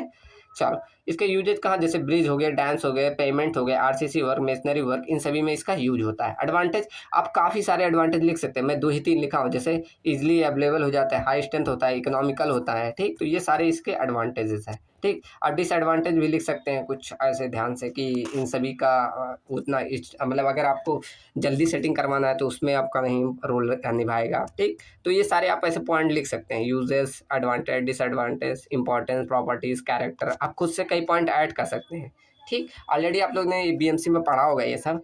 उसके बाद सेकंड देखो, पोर्टलैंड पोजोलाना सीमेंट, टीपीसी। तो ये प्रोड्यूस होते हैं by grinding OPC clinker with pozzolanic material, बस इसमें ऐड कर देते हैं, सच है जैसे फ्लाई एस, ठीक। आगे हमें ये सब पढ़ना है फ्लाई एस के बारे में, अगला सेकंड जब यूनिट पढ़ेंगे तो वो सब यही है, ठीक। तो उसमें हम बस क्या करते हैं, पोजोलानी मटेरियल ऐड करते हैं, तो आपका पोर्टलैंड पोजोलाना सीमेंट बन गया, ठीक। मतलब ओपीसी के क्लिंकर में हम बस यही पोजोलाना मटेरियल ऐड कर दें तो आपका बन जाएगा ये सीमेंट, ठीक। क्लियर। अब इसकी प्रॉपर्टीज क्या होती है, इसमें हीट ऑफ हाइड्रेशन कम होता है, बेटर ड्यूरेबिलिटी होती है, हाई लॉन्ग टर्म स्ट्रेंथ होता है इसका, जैसे मरीन स्ट्रक्चर हो जाए, अगर मास कंक्रीटिंग वर्क करना है, डैम्स बनाने, सीवेज वर्क में, तो इन सभी में हम पीपीसी सीमेंट का यूज करते हैं, ठीक। फुल फॉर्म ध्यान रखना, कई लोग को फुल फॉर्म ही नहीं ध्यान होता, पोर्टलैंड पोजोलाना सीमेंट, ठीक। चलो, उसके बाद इसका एडवांटेज क्या है, इसमें क्रैकिंग कम होती है, better resistance to chemicals and environment friendly ये होते हैं, ठीक। तो ये सारे इसके एडवांटेज हुए। चलो, अगला देखते हैं, पोर्टलैंड स्लैग सीमेंट, पीएससी। इसमें भी हम क्या करते हैं, वही आपका ओपीसी सीमेंट लिए, उसमें ग्रेनुलेटेड ब्लास्ट फर्नेस स्लैग, ये आगे आपके सिलेबस में है, सेकंड यूनिट में हम इसके बारे में पढ़ेंगे, तो इसी को इसके साथ मिक्स करोगे तो वो आपका मिल जाएगा आपको पोर्टलैंड स्लैग सीमेंट, ठीक। अब इसकी प्रॉपर्टीज क्या है, हीट, लो हीट हाइड्रेशन होता है, इसकी ड्यूरेबिलिटी अच्छी होती है, गुड सल्फेट रेजिस्टेंस होता है, ठीक। तो इसका यूज इसलिए हम costly structure, marine structure, underground structure, उन सभी में यूज कर सकते हैं, ठीक। इसका एडवांटेज क्या है, better resistant to aggressive environment के लिए, लॉन्ग टर्म सर्विस लाइफ के लिए हम वहाँ पर यूज कर सकते हैं, कौन सा, पीएससी सीमेंट को, ठीक। तो ये सारे हो गए। अब देखो, रैपिड हार्डनिंग सीमेंट, आरएससी क्या होता है, इसका मतलब स्ट्रेंथ जो होता है जल्दी आपका मिलने लगता है, इसका ग्रेन्स जो होते हैं स्ट्रेंथ क्विकली आपका स्ट्रेंथ गेन करने लगता है, इसकी सिमिलर कंपोजिशन होता है लेकिन फाइन ग्राइंड, आप ये ध्यान रखें, जितना ज़्यादा फाइन ग्राइंडिंग करोगे उसके स्ट्रेंथ उतनी जल्दी गेन करेगा, ठीक। तो ये ध्यान रखना, तो वही बस ओपीसी की तरह सब कंपोजिशन है, बस इसमें ग्राइंडिंग जो होते हैं वो काफ़ी फाइन कर दिए जाते हैं, ठीक। इसका देखो, वही अगर रोड को रिपेयर करना वहाँ पर, प्रीकास्ट कंक्रीटिंग करना वहाँ, इमरजेंसी कोई कंक्रीट करना वहीं, तो हमें रैपिडली चाहिए जल्दी से स्ट्रेंथ गेन कर ले, तो उन जगह पर, उन सभी स्थानों पर हम ये यूज कर सकते हैं, ठीक। चलो, अब इसका एडवांटेज यही है कि इजीली अगर फॉर्म वर्क जल्दी हटा सकते हो, फास्ट कंस्ट्रक्शन कर सकते हो, ठीक। तो ये सारा इसके एडवांटेज हुए, ठीक। चलो, अगला आपका है क्विक सेटिंग सीमेंट। अब क्विक सेटिंग मतलब वही सेम है, सेट ये जल्दी कर जाएगा, किसमें, आफ्टर मिक्सिंग विथ वाटर, जब आप उसमें वाटर को मिक्स किया तो ये काफ़ी जल्दी सेट होने लगेगा, ठीक। तो ये बहुत, यही लिखा, सेटिंग टाइम इसकी बहुत कम होती है, सुटेबल, जहाँ पर अगर पानी के अंदर आपको कोई वर्क करना है तो इसको हम प्रेफर करते हैं, ठीक। देखो लिखा, अंडरग्राउंड कंक्रीटिंग के लिए, अगर कोई ग्राउटिंग वर्क करना है, ग्राउटिंग जैसे क्रैक व्रैक आ गए वहाँ पर सीमेंट को फिल करना है तो इसके ही हम प्रयोग करते हैं, ठीक। ये फास्ट सेटिंग होता है, यूजफुल इन फ्लोइंग वाटर में भी हम इसको प्रयोग कर सकते हैं, ठीक। चलो, ये क्विक सेटिंग सीमेंट हो गया। अब आपका अगला आता है लो हीट सीमेंट, इसमें क्या है, लेस हीट ऑफ हाइड्रेशन होता है, अब इसका जहाँ पर बड़े बड़े स्ट्रक्चर है वहाँ पर, ठीक। तो इससे क्या होता है, थर्मल क्रैक्स नहीं डेवलप होगा और इसका स्ट्रेंथ जो होगा वो स्लो डेवलप होगा, ठीक। डैम्स में हो गया, जैसे लार्ज स्ट्रक्चर जो है वहाँ पर हम प्रोड्यूस करेंगे, इससे क्या होगा, इसमें श्रिंकेज और क्रैकिंग कम होगा, ठीक। चलो, देखो मैंने शॉर्ट लिखे हैं कि ये बहुत सारे सीमेंट आपके आते हैं, तो जो मेन मैंने वही सब लिखा लाया हूँ, ठीक। ऐसे एक सीमेंट नहीं, कम से कम 2 से 3 सीमेंट के बारे में ऐसे लिखेगा, सबकी प्रॉपर्टीज बताओ, कौन सा सीमेंट क्या कंपोजिशन होते हैं, ऐसे पूछ लेता है, ठीक। आपका अगर आपने क्वांटम देखा होगा तो जरूर देखा होगा कैसे क्वेश्चन आते हैं, ठीक। अब देखो अगला, सल्फेट रेजिस्टेंट सीमेंट, ये क्या, जो आपका जैसे स्पेशल सीमेंट होता है जो रजिस्ट करता है सल्फेट अटैक को, ठीक। इसमें क्या लो परसेंटेज होता है C3A का, लगभग लेस देन 5%, ठीक। जैसे मरीन स्ट्रक्चर जहाँ पर सीवेज प्लांट हुए, फाउंडेशन इन सल्फेट सॉइल में, तो वहाँ पर हम इसका यूज करेंगे, ठीक। इसके एडवांटेज क्या है, यही हाई सल्फेट रेजिस्टेंस होता है, ड्यूरेबिलिटी इसकी अच्छी खासी होती है, ठीक। चलो, तो ये हुआ आपका सल्फेट रेजिस्टेंस। अभी कितने हैं, अभी 2-3 और होंगे, 10, 11, देखो मैंने कितने लिखे, 12, 13, 14, 14 सीमेंट के प्रकार लिखे हैं, ठीक। सब ध्यान रखना, बहुत शॉर्ट में लिखाया हूँ, ठीक। उसके बाद देखो कलर्ड सीमेंट, जैसे आपका आता है जो कोई मिनरल ऐड कर दे, जैसे वाइट सीमेंट आपने पुट्टी उट्टी, ये आपका सीमेंट ही होता है, ठीक। तो आप अवेलेबिलिटी जैसा आपको चाहिए वैसे डिफरेंट कलर के भी मिल सकते हैं, ठीक। तो इन सभी का डेकोरेटिव आर्किटेक्चर वर्क के लिए इन सभी का यूज करते हैं, ठीक। इसका एडवांटेज क्या है, बेटर अपीयरेंस देता है ये, ठीक। चलो अगला आपका 11वां कौन सा है, हाइड्रोफोबिक सीमेंट। तो ये क्या होता है, cement particle are coated with water repellent chemicals, ठीक। तो मतलब जो आपके सीमेंट के पार्टिकल है उनको वाटर रिपेलेंट केमिकल्स होता है, उसके द्वारा हम इसको बनाते हैं। तो इससे क्या होता है, ये जो रजिस्ट करता है मॉइस्चर को काफ़ी लॉन्ग टर्म के लिए, ठीक। तो अगर आपको स्टोर करना है तो वहाँ पर अगर मॉइस्चर भी है तो वो वहाँ पर इफेक्ट नहीं डालेगा, लेकिन अगर वही आपका कोई कॉमन सा सीमेंट है उसमें अगर मॉइस्चर आ गया तो वो स्ट्रेंथ आपका गेन करने लगेगा, ठीक। तो इसमें स्ट्रेंथ उतनी जल्दी नहीं आएगी, ठीक। यूज किया जाता है जहाँ पर ह्यूमिडिटी ज़्यादा हो या ज़्यादा दूर तक अगर ट्रांसपोर्टेशन करना है तो वहाँ पर हम इसको प्रेफर करते हैं, ठीक। अब इसका एडवांटेज क्या है कि इसकी लॉन्गर स्टोरेज लाइफ होती है, ठीक। चलो अब आपका 12वां कौन सा है, एयर इंटर्निंग सीमेंट, ठीक। तो इसमें क्या कंटेन एयर इंटर्निंग एजेंट, जैसे एयर बबल्स, 3 ही एयर बबल्स इसमें कंटेन कर दिए जाते हैं, जिससे क्या होता है वर्कबिलिटी इंप्रूव हो जाती है और फ्रॉस्ट रेजिस्टेंस आपका अच्छा खासा हो जाता है, ठीक। तो जहाँ पर कोल्ड रीजन होते हैं वहाँ पर प्रिवेंट करते हैं, पेमेंट बनाना है तो वहाँ पर इसमें एडवांटेज क्या है कि ड्यूरेबिलिटी इसकी काफ़ी अच्छी होती है अगेंस्ट फ्रीजिंग में, ठीक। चलो तो ये एयर इंटर्निंग था। मेसनरी, बस वही जहाँ मेसनरी वर्क करना है, ठीक। तो ये देख लेना आगे, तो मेसनरी सब लोग जानते हैं, चिनाई वर्क, ठीक। अगला है सुपर सल्फेट रेजिस्टेंस सीमेंट। तो इसमें मेड बाय वही ब्लास्ट फर्नेस लाइक जिप्सम और small amount of OBC add करते हैं, इन सभी को मिलकर आपका ये सीमेंट बनता है। इसका जो होता है एक्सीलेंट सल्फेट रेजिस्टेंट प्रॉपर्टी होती है, हीट हाइड्रेशन कम होता है, मरीन स्ट्रक्चर फाउंडेशन इन सभी पे यूज होता है। एडवांटेज इसका हाई ड्यूरेबिलिटी होती है, ठीक। तो ये सारी इसकी प्रॉपर्टीज हुई। चलो तो यहाँ पर हमने अपना पार्ट 1 कवर किया। चलो अब स्टार्ट करते हैं पार्ट नंबर 2, ठीक। तो कैसा लगा सीमेंट का पार्ट, जरूर कमेंट करो, तुरंत देखे सबको समझ में आया कि नहीं। अगर कोई भी डाउट आए बताएं, मैं अगली यूनिट में तुरंत क्लियर कर दूंगा, ठीक। मैं अभी देखो आपका एग्जाम बहुत समय है, मैं इसी वक्त अपलोड कर दे रहा हूँ। जो भी डाउट आएगा मैं डाउट सेशन में एक बार पूरा, जब ये आपका एग्जाम खत्म हो गया फिर मैं 1 से लेकर 5 तक यूनिट तक फिर से लाऊंगा। जो आपके कमेंट्स आएंगे उन सभी को क्लियर एक एक पॉइंट समझा दूंगा, ठीक। चलो स्टार्ट करते हैं अपनी अगली पार्ट नंबर 2 को। चलिए अगला देखते हैं। अब हमारा यहाँ पहला टर्म सीखते हैं, हमारा एग्रीगेट्स क्या होते हैं, ठीक। तो एग्रीगेट बेसिकली हमारा क्या है, एक प्रकार का इनर्ट मटेरियल होता है जिसे हम यूज करते हैं एज अ फिलर की तरह, किसमें, जब हम binding material in the production, अब यहाँ देखो टाइपिंग थोड़ा एरर है, in the production of concrete, जब आप कंक्रीट को बनाते हैं तो वहाँ एज अ फिलर की तरह काम करता है, ठीक। इसे इनर्ट मटेरियल भी बोला जा रहा है, ठीक। चलो आगे क्या लिखा है, aggregate are the important constituents of the concrete, ठीक। मतलब एक प्रकार का ये इंपॉर्टेंट आपका पार्ट आ जाता है कंक्रीट जब बना रहे हो, ठीक। तो कंक्रीट में क्या क्या लग रहा था, हमारा सीमेंट लग रहा था, प्लस ये एग्रीगेट लग रहा था, प्लस वाटर, प्लस आप अगर कोई फाइन एग्रीगेट यूज कर रहे हो तो उसमें सबसे ज़्यादा आपका ये रहता है एग्रीगेट, कितना वैल्यूम, 70 से 80% टोटल वैल्यूम ऑफ कंक्रीट का ये सिर्फ एग्रीगेट आपका ठीक रहता है, ठीक। देखो ये कोर्स एग्रीगेट और फाइन दोनों को मिला के आपका ये 70 से 80% तक रहता है, ठीक। यहाँ ये देखो लिखा है, ये थोड़ा यहाँ टाइपिंग एरर है, देख लेना, production of motor and concrete रहेगा, ठीक। तो जब भी आप क्या बना रहे हैं, आप मोटार या कंक्रीट बना रहे हैं, उसमें ये 70 से 80% तक का भाग किसका होता है, एग्रीगेट का, ठीक। क्लियर है। चलो आगे देखते हैं। अगला हमारा टॉपिक आता है, या पॉइंट समझो कौन सा है, कि क्लासिफिकेशन। चलो देखते हैं कौन सा, on the basis of geological origin के आधार पे, ठीक। तो जियोलॉजी के आधार पे पहला है हमारा नेचुरल एग्रीगेट। नेचुरल क्या, बाय नेचर से जो ऑब्टेन्ड होगा वही हमारा नेचुरल एग्रीगेट है, ठीक। तो वही लिखा है देखो, नेचुरल एग्रीगेट की those aggregate that are obtained by naturally, ठीक। नेचुरली कहाँ से, फ्रॉम रॉक्स, रॉक के वेदरिंग से या इरोजन प्रोसेस से, ठीक। और उसको बाद में हम क्या, क्रशिंग करके, वॉशिंग करके, ग्राइंड करके, मतलब जैसा शेप चाहिए वैसा हम प्राप्त कर लेते हैं, ठीक। बेसिकली हमारे एंगुलर एग्रीगेट सबसे अच्छे होते हैं, उन्हीं का हम यूज करते हैं, ठीक। उनका स्ट्रेंथ काफ़ी अच्छा होता है। चलो तो ये हो गया हमारा नेचुरल एग्रीगेट। अब इनके क्या क्या कैरेक्टर है ये देख लो। क्या, पहला है कि ये इजीली अवेलेबल हो जाएंगे, कहाँ पर, रिवर में, पिट्स में, माउंटेन्स में, इन सभी की क्वेरीज करोगे, मतलब खनन करोगे, वहाँ से हमें मिल जाएगा ईजिली, ठीक। आगे क्या, ये स्ट्रॉन्ग होते हैं, ड्यूरेबल होते हैं और ये इकोनॉमिकल भी होते हैं। अब इसके सीमेंट से कंपेयर करो तो इसकी कॉस्ट कम आएगी, ठीक, इसलिए बोला जा रहा है ये इकोनॉमिकल है। अब आगे क्या लिखा है कि मोस्टली हम सबसे ज़्यादा कंक्रीट के प्रोडक्शन में और रोड कंस्ट्रक्शन में इसे यूज करते हैं, किसको, एग्रीगेट को, ठीक। चलो अब इनके एग्जांपल्स ये सब लिखे हैं। एग्जांपल ऑलरेडी आप लोग बीएमसी पढ़े हैं तो बहुत सारे एग्जांपल दे सकते हैं। यहाँ sand, gravel, crush stone, natural rock के जो फ्रेगमेंट्स हैं, इन सभी का ये एग्जांपल है। ठीक, क्लियर है। अब इनके टाइप्स देखें कौन कौन से आपके नेचुरल एग्रीगेट के टाइप है अकॉर्डिंग टू जियोलॉजिकल ओरिजिन के आधार पे। तो पहला आपका है, आप लोग ने बीएमसी में ज़रूर ये नाम सुना होगा, कौन सा, इग्नीशियस रॉक के आधार पे हमें मिलता है ग्रेनाइट और बेसाल्ट। उसी प्रकार हमें सेडिमेंट्री रॉक से मिलेंगे लाइमस्टोन और सैंडस्टोन।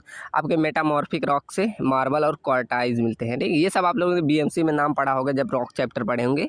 ठीक, तो ये हमारे नेचुरल के आधार पर क्लासिफिकेशन हो गया एग्रीगेट का। अभी हमें और देखना है। ठीक, चलो अब सेकंड हमारा नेचुरल हो गया। आप देखो आर्टिफिशियल एग्रीगेट क्या है।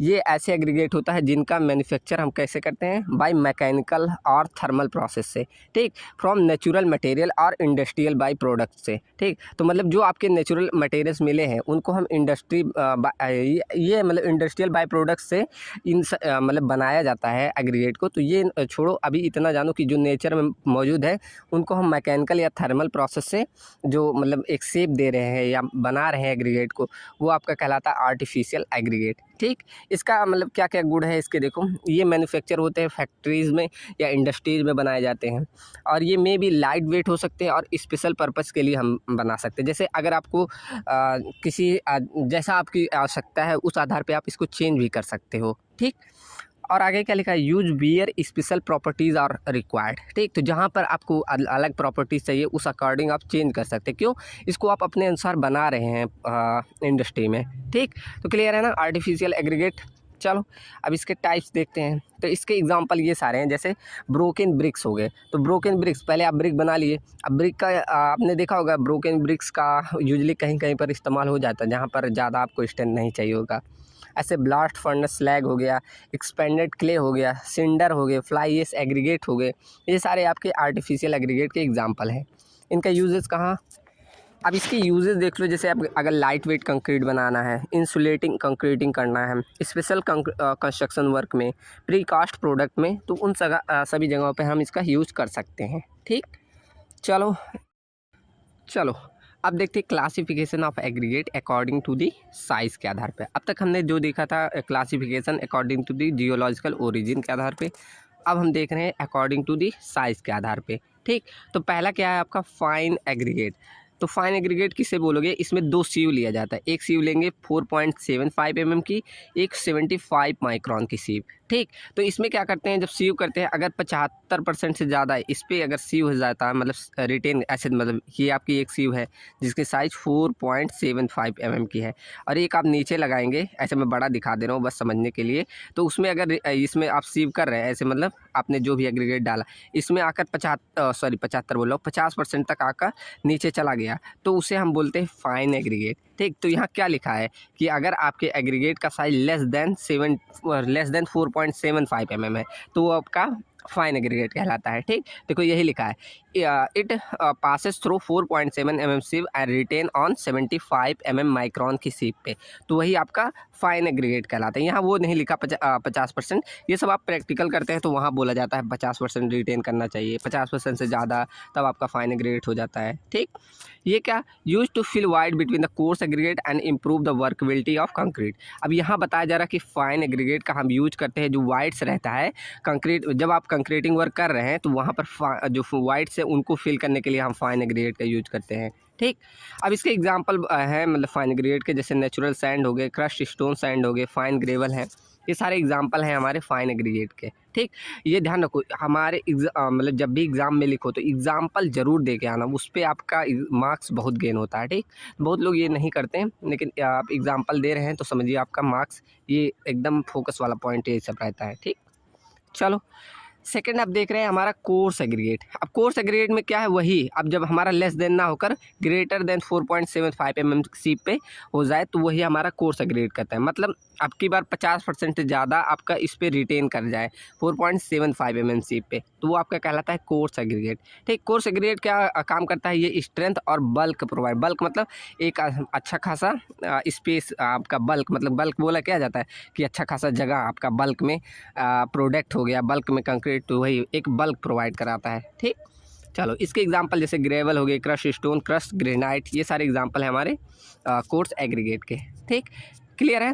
ये हमारा क्लासिफिकेशन हो गया according to the size, fine and coarse. अब चलो क्लासिफिकेशन देखते हैं अकॉर्डिंग टू द शेप के आधार पे। ऐसे आप जो जो बोला हूँ सब ऐसे लिखना, क्लासिफिकेशन अकॉर्डिंग टू, ऐसे classification according to size, classification according to shape, ऐसे एग्जाम पे लिखने आना। ऐसे मतलब पूछता है क्लासीफाई करने, तो ऐसे लिख के आना। 7 मार्क्स आपके 7 पे 7 मिलेंगे। ठीक, और सबका एग्जाम्पल लेके आना। चलो अब देखते हैं क्लासिफिकेशन अकॉर्डिंग टू शेप के आधार पे। तो पहला आपका आता है राउंडेड एग्रीगेट। राउंडेड मतलब rounded aggregate those aggregate which has the smooth surface and rounded shape due to weathering and abrasion की वजह से। ठीक, बाय वाटर। ठीक, आपको अगर आपने नदी उदी किनारे गए होंगे, यहाँ जहाँ पर देखोगे पहाड़ी इलाका है, तो वहाँ पर अगर नदियाँ निकलती है तो ऐसे एग्रीगेट आपने ज़रूर देखे होंगे। ये देखो इसके स्मूथ सरफेसेस होते हैं। ये होता है क्योंकि वेदरिंग आपकी होती है जब वाटर के थ्रू, तो यहाँ ऐसा शेप, इसका चिकना सा शेप बन जाता है, इसलिए बोला जाता है इसे राउंड एग्रीगेट। ठीक, इसकी मतलब वर्कबिलिटी काफ़ी अच्छी खासी होती है, लेकिन इसमें स्ट्रेंथ हमें नहीं, एक बॉन्डिंग नहीं अच्छी बन पाती है। ठीक, अब इसके देखो यही सब कैरेक्टरिस्टिक लिखे हैं क्या, कि स्मूथ सरफेस होता है, राउंड एजेस होते हैं, इसमें लेस सरफेस एरिया होता है और अच्छी खासी वर्कबिलिटी होती है। ठीक, अब चलो इसके एग्जांपल वही लिखे हैं। देखो रिवर में आपके ग्रेवल जो हो गए, पेबल्स, ये इसके एग्जांपल है। अब इसमें एडवांटेज डिसएडवांटेज जानना बहुत अच्छा है। देखो क्यों, ये require less cement and water, इसमें कम सीमेंट और वाटर की आवश्यकता होती है। इजीली इसे मिक्स कर सकते हो, कंपैक्ट कर सकते हो, वर्कबिलिटी अच्छी खासी होती है। वर्कबिलिटी बिल्डर समझ रहे हैं ना आप लोग, बीएमसी पढ़े हैं, मुझे आशा है ये सब टर्म समझते होंगे। वर्कबिलिटी क्या है, जैसे कंक्रीट को आसानी से प्लेस करना, पूरे अच्छे से करना, वही आपकी वर्कबिलिटी कहलाती है। ठीक, कंपैक्शन मतलब समझ रहे हो ना, इजीली कंपेयर्ड, उसमें वाइड कम से कम रहे, वो आपका कंपैक्शन कहलाता है। ये टेक्निकल टर्म है, आप लोग बीएमसी में पढ़े होंगे। ठीक, चलो अब इसके डिसएडवांटेज यही होते हैं कि इसमें बॉन्डिंग अच्छी नहीं बन पाती सीमेंट पेस्ट के साथ। ठीक, ये मैंने पहले ही बता दिया।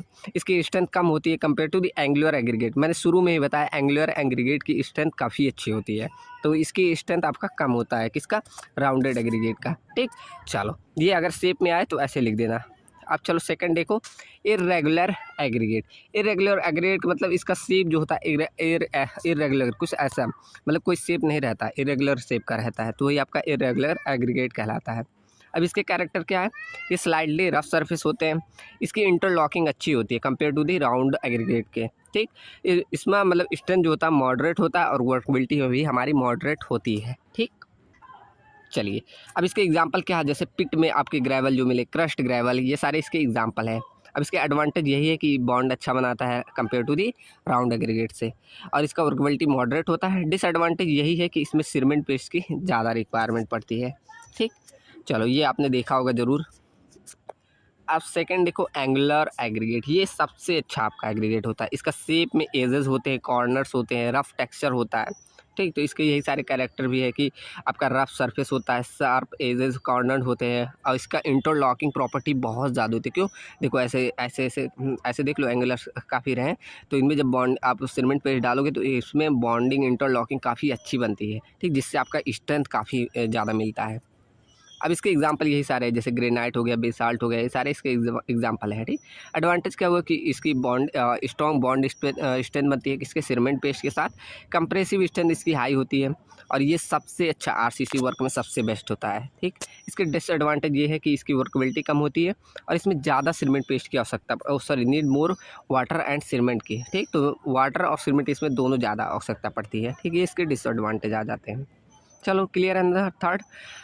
अब फोर्थ देखते हैं फ्लैकी एग्रीगेट। फ्लैकी मतलब कुछ ऐसे, इसका जो शेप होता है काफ़ी पतला हो जाता है कंपेयर टू दी इसके विड्थ एंड लेंथ के। ठीक, तो वही आपका फ्लैकी कहलाता है, कुछ इस तरह। आपने कभी कभी देखा होगा, ये उतना नहीं, बहुत कम देखने को मिलते हैं, अगर आपने देखा होगा।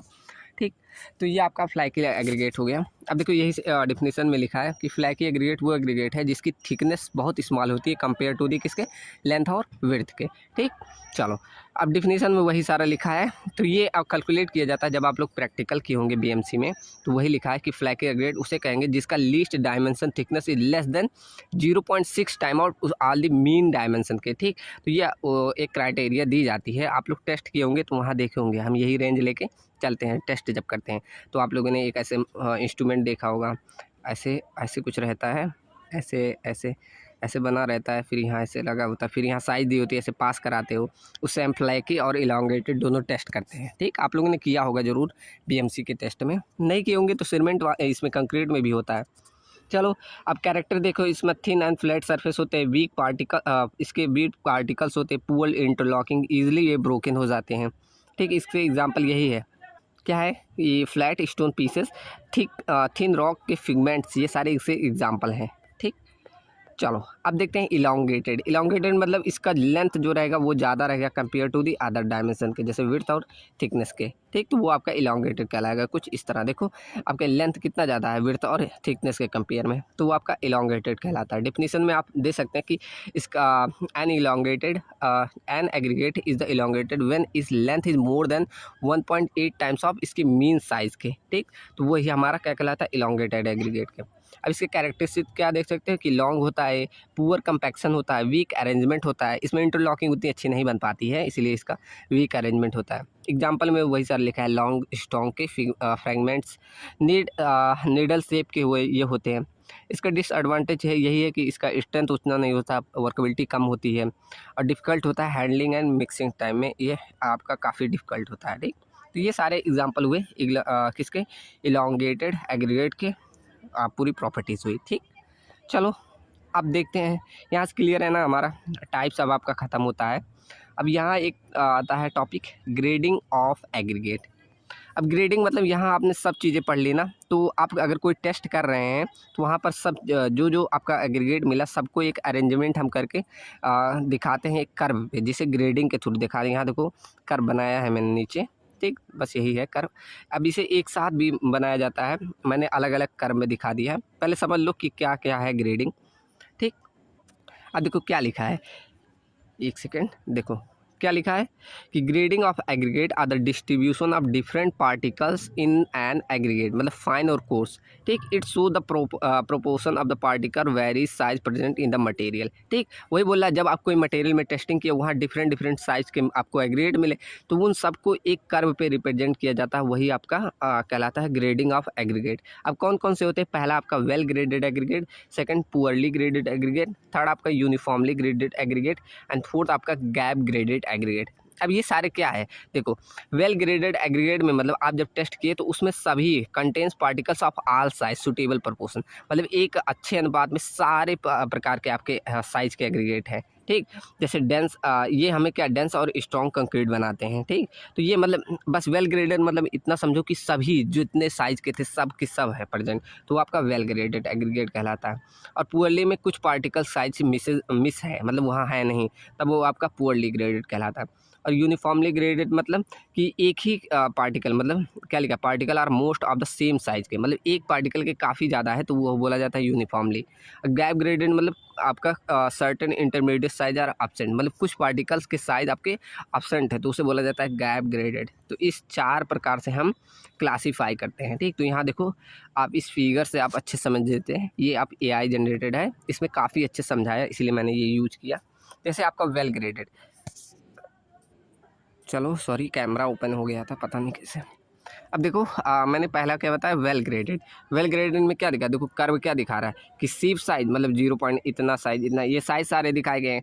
अब यहाँ परसेंटेज दिखा है, मतलब सब परसेंटेज के साइज अगर प्रेजेंट हो तो वो आपका कहलाता है वेल ग्रेडेड। ठीक, यहाँ देखो सब दिखाया गया, ऐसे सब साइज कैसे प्रेजेंट रहेंगे तो आपका वेल ग्रेडेड। पुअरली ग्रेडेड में देखो कुछ कुछ है कुछ नहीं, एब्सेंट रहता है, देखो कुछ है कुछ नहीं, तब वो आपका पुअरली ग्रेडेड आ जाता है। अब यूनिफॉर्मली मतलब एक ही प्रकार के एग्रीगेट की साइज है, देखो एक ही प्रकार का ऐसे प्रेजेंट रहे तो वो आपका यूनिफॉर्मली एग्रीगेट हो जाएगा। ठीक, क्लियर ना। अब ऐसे गैप ग्रेडेड में देखो, गैप ग्रेडेड में कुछ ऐसे कोई साइज मान लो एब्सेंट रहता है तो वो गैप ग्रेडेड कहलाता है। ठीक, चलो तो यहाँ क्लियर है ना, आप इस फिगर से और अच्छे समझ सकते हो। ऐसे एक साथ भी आता है सबका फिगर, आप जैसे एक एक करके दिखा दोगे वो भी काफ़ी अच्छा रहेगा। ठीक, जैसे एक एक का डिफिनीशन लिखना, एक एक के बारे में बता देना। चलो तो यहाँ से ग्रेडिंग समझ में आया होगा आप लोग को। अब चलो बढ़ते हैं कुछ टेस्ट पे, टेस्ट भी हमारा इसमें था। चलो यहाँ मैंने हेडिंग नहीं डाली, ये डाल देना टेस्ट ऑफ एग्रीगेट। ठीक, कुछ कुछ टाइपिंग एरर है, सही कर लेना, अगली बार से नहीं होगा। मैंने क्या किया, दोबारा इसे चेक नहीं किया है इसलिए हो गया। ठीक, चलो तो यहाँ तक अब क्लियर है ना। अब हम बढ़ते हैं टेस्ट, यहाँ डाल देना हेडिंग टेस्टिंग।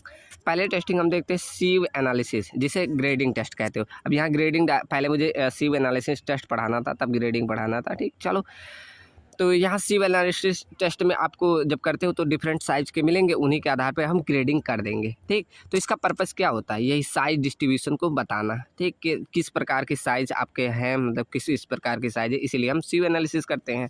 ठीक, तो इसमें क्या क्या ऑपरेटर्स आप यूज करेंगे, तो पहले तो इतनी साइज़ के आपके और भी साइज़ के होते हैं, तो यहाँ बेसिकली इतना 80 mm, 40 mm, 20 mm ये आपके लैब में मिल जाएंगी। इतनी सारी साइज़ की आपको सीव मिल जाएगी लैब में। ठीक, उसके बाद वेइंग मशीन ले लेना, और उसके बाद ओवन ले लिया जाता है। फिर मैकेनिकल सीव सेकर भी ले सकते हो, अगर मतलब आप मैकेनिकल सीव सेकर ऑलरेडी रहता है, नहीं तो हाथ से भी कर सकते हो। उसके बाद ट्रे और ब्रश यूज करते हैं। ठीक, तो ये सारे आपको अपरेटस यूज करने लेना है। उसके बाद देखो प्रोसीजर क्या है, आपको पहले सैंपल लेना है 2 से 5 किलोग्राम। उसके बाद उसको ओवन ड्राई कर देना 100 से लेकर 110 डिग्री सेल्सियस का। ठीक, उसके बाद उसका वेट कर लेना। फिर अरेंज करते हैं डिसेंडिंग ऑर्डर में, मतलब आप पहले 80 mm लिए, फिर 40, फिर 20, फिर 10, ऐसे डिसेंडिंग ऑर्डर में अरेंज कर लेंगे। ठीक, उसके बाद सबसे ऊपर आपको सीव के पुट कर देना। उसके बाद सीव सेकर में 10 से 15 मिनट तक आपको सीव करना है। ठीक, उसके बाद जो जो आपका रिटेन हुआ उसका वेट कर लिया जाता है। ठीक, उसके बाद हम कैलकुलेट कर लेते हैं क्या, कितना परसेंटेज आप रिटेन हुआ, क्यूमुलेटिव रिटेन निकाल लेते हैं, परसेंटेज पासिंग निकाल लेते हैं। फिर वहाँ से हम ग्रेडिंग दिखा देते हैं कि कौन सा है आपका वेल ग्रेडेड है, पुअरली ग्रेडेड है, जो ऊपर मैंने यहाँ दिखाया। फिर यहाँ से आप इन सारों को बता सकते हैं कि कौन कौन से साइज़ का है। ठीक, यहीं से ग्रेडिंग ये टर्म निकल के आता है। ठीक, तो क्लियर है ना कि कैसे हमें ग्रेडिंग टेस्ट करना है या सीव एनालिसिस टेस्ट करना है, एकदम ईजी है। चलो सेकंड देखते हैं। सेकंड हमारा आता है एग्रीगेट क्रशिंग वैल्यू टेस्ट, जिसे ACV बोला जाता है। ठीक, अब ये कौन सा टेस्ट है, इससे हम डिफाइन करते हैं क्रशिंग स्ट्रेंथ को। ठीक, इसका पर्पज़ ये होता है। अब इसमें क्या ऑपरेटर्स यूज़ किया जाता है, कंप्रेसिव टेस्टिंग मशीन, जो कि 40 टन इसकी कैपेसिटी होती है। ठीक, अब इसका ऑपरेटर्स का मॉडल आपने ज़रूर देखा होगा, एग्रीगेट कंप्रेसिव वैल्यू वाला टेस्ट का मशीन ऐसे कुछ होता है। अब मैंने आज इमेज इसमें नहीं डाला। ठीक, जल्दी जल्दी में बना दिया, ये थोड़ा इधर इमेज नहीं ऐड कर पाया है, इसके लिए सॉरी। आप लोग ये सर्च करोगे आ जाएगा मशीन। ठीक, तो इसमें सिलेंडर ऐसे माउल्ट शेप का होता है, जिसका डाया 15.2 सेंटीमीटर का होता है, और हाइट इसकी टोटल 13 सेंटीमीटर होती है। ठीक, इसको मतलब एक टैंपिंग रॉड आता है, जिसकी सहायता से हम जब भी एग्रीगेट फिल करेंगे तो टैंपिंग करते हैं, जिससे वाइट्स ना रह जाए। ठीक, जो कि 16 mm डाया का होता है, 45 से 60 सेंटीमीटर लंबा होता है। ऐसे कुछ आपने टैंपिंग रॉड, ये BMC में सब लोग देखे होंगे, ऐसे कुछ टैंपिंग रॉड होता है। ठीक, ऐसे पूरा रहता है, इसकी सहायता से हम इसमें टैंपिंग करते हैं, जिससे वाइट्स जो प्रेजेंट रहेगा वो रिमूव हो जाता है। ठीक, सबने देखा होगा ये सब, ऑलरेडी BMC आप लोग पढ़ के आए हैं, मैं इतना समझ रहा हूँ। ठीक, चलो उसके बाद हम क्या करते हैं, आप इससे पहले देखो हम मतलब यहाँ फिल करने से पहले हमें यहाँ सीव से पास कराना होता है, तब करना। जैसे पास करें 12.5 mm पे, और रिटेन करना चाहिए 10 mm सीव पे रिटेन करना चाहिए। ठीक, उसके बाद उसमें फिल करते हैं। फिर हम जो लोड अप्लाई करते हैं वो 40 टन इन 10 मिनट, मतलब 10 मिनट के अंदर हमें 40 टन लोड अप्लाई किया जाता है। आजकल तो ऑटोमेटिक वाला आ गया सिस्टम की, मतलब बस रख दो, उसके बाद वो मशीन धीरे धीरे अपना अप्लाई करता रहता है। ठीक, ऑलरेडी आप लोग अगर आप लोग के लैब में होगा तो आप लोग किए होंगे ज़रूर ये टेस्ट। ठीक, चलो यहाँ देखो प्रोसीजर, ये नंबरिंग देखो गलत लिखा है। ठीक, चलो प्रोसीजर देखते हैं। पहले क्या करना है, आपको सीव लेना है, उसके बाद वो 12.5 mm से पास करे और 10 mm पे रिटेन कर जाए। ठीक, तो ऐसा कर देना। उसके बाद 3 लेयर में हम मोल्ड में फिल करते हैं। उसके बाद हम वो जो रॉड मिला ना, उससे 25 बार हर एक लेयर, जैसे ये मोल्ड हुआ, अब जब आप कंक्रीट को इसमें फिल कर रहे हो तो हर एक लेयर 3 लेयर में फिल करना है, तो हर एक लेयर फिल करने से पहले 25 बार उससे टैंपिंग करते हैं, स्ट्रोक्स देते हैं। ठीक, उसके बाद अप्लाई करना वही 40 टन लोड, हम धीरे धीरे पूरा फिल हो गया ना, उसके बाद हम उस कंप्रेसिव टेस्टिंग मशीन में ले जाएंगे, 40 टन लोड को अप्लाई करेंगे। ठीक, उसके बाद हम जब देखेंगे, फिर वहाँ से पूरा जो आपका 40 टन लोड अप्लाई कर दिया, फिर हम लेते हैं 2.36 mm की सीव, वहाँ से हम उसको सीव करते हैं। फिर नीचे जो आपका ऐसे छोटे छोटे आपके पार्टिकल मिलेंगे। ठीक, मतलब ये क्रश होके ऐसे छोटे छोटे पार्टिकल निकल के आएंगे, उनका हमें वेट कर लेना है, उसे वेट फाइन। ठीक, वही जो फाइन एग्रीगेट आपको मिले वहाँ से टूट कर निकलते हैं। ठीक, तो उसका आपको वेट कर लेना है। उसके बाद फॉर्मूला आता है ACV का, एग्रीगेट कंप्रेसिव वैल्यू का, क्या W2/W1। अब W2 क्या होता है, जो आपने उसी 2.36 mm की सीव से पास किया। अभी जब लोड अप्लाई करने के बाद हमने 2.36 mm से सीव किया था ना, तो इसका हमें वेट करना होता है, तो वही वेट हमारा W2 होता है, ठीक। तो वो हमें वेट करना। उसके बाद पहले जब आपने फिल किया था, यहाँ पर देखो कितना वेट लिए थे, वेट नहीं किए थे, किया था, यहाँ ऊपर लिखा था ना, नहीं, हमें वेट कर लेते हैं, हम जितना 3 लेयर में हमें फिल किया ना उसका वेट कर लेते हैं, वो हमारा W1 मिलता है। अब इन दोनों का रेशियो हमारा वही दे देता है एग्रीगेट कंप्रेशन वैल्यू। ऑलरेडी आप लोगों ने किया होगा ये सारे टेस्ट। अब इसके रिजल्ट देखो, अगर आपको रोड सरफेस पे बिछाना है तो लेस देन 30% आना चाहिए, अगर बेस कोर्स में तो less than 45% aggregate compression value की आ जाना चाहिए, ठीक। तो ये आप ध्यान रखिएगा। चलो, तो ये हमारा टेस्ट सेकेंड टेस्ट हो गया क्या, aggregate crushing value test, clear. अब चलो उसके बाद थर्ड टेस्ट हम पढ़ते हैं, aggregate impact value test, AIV test.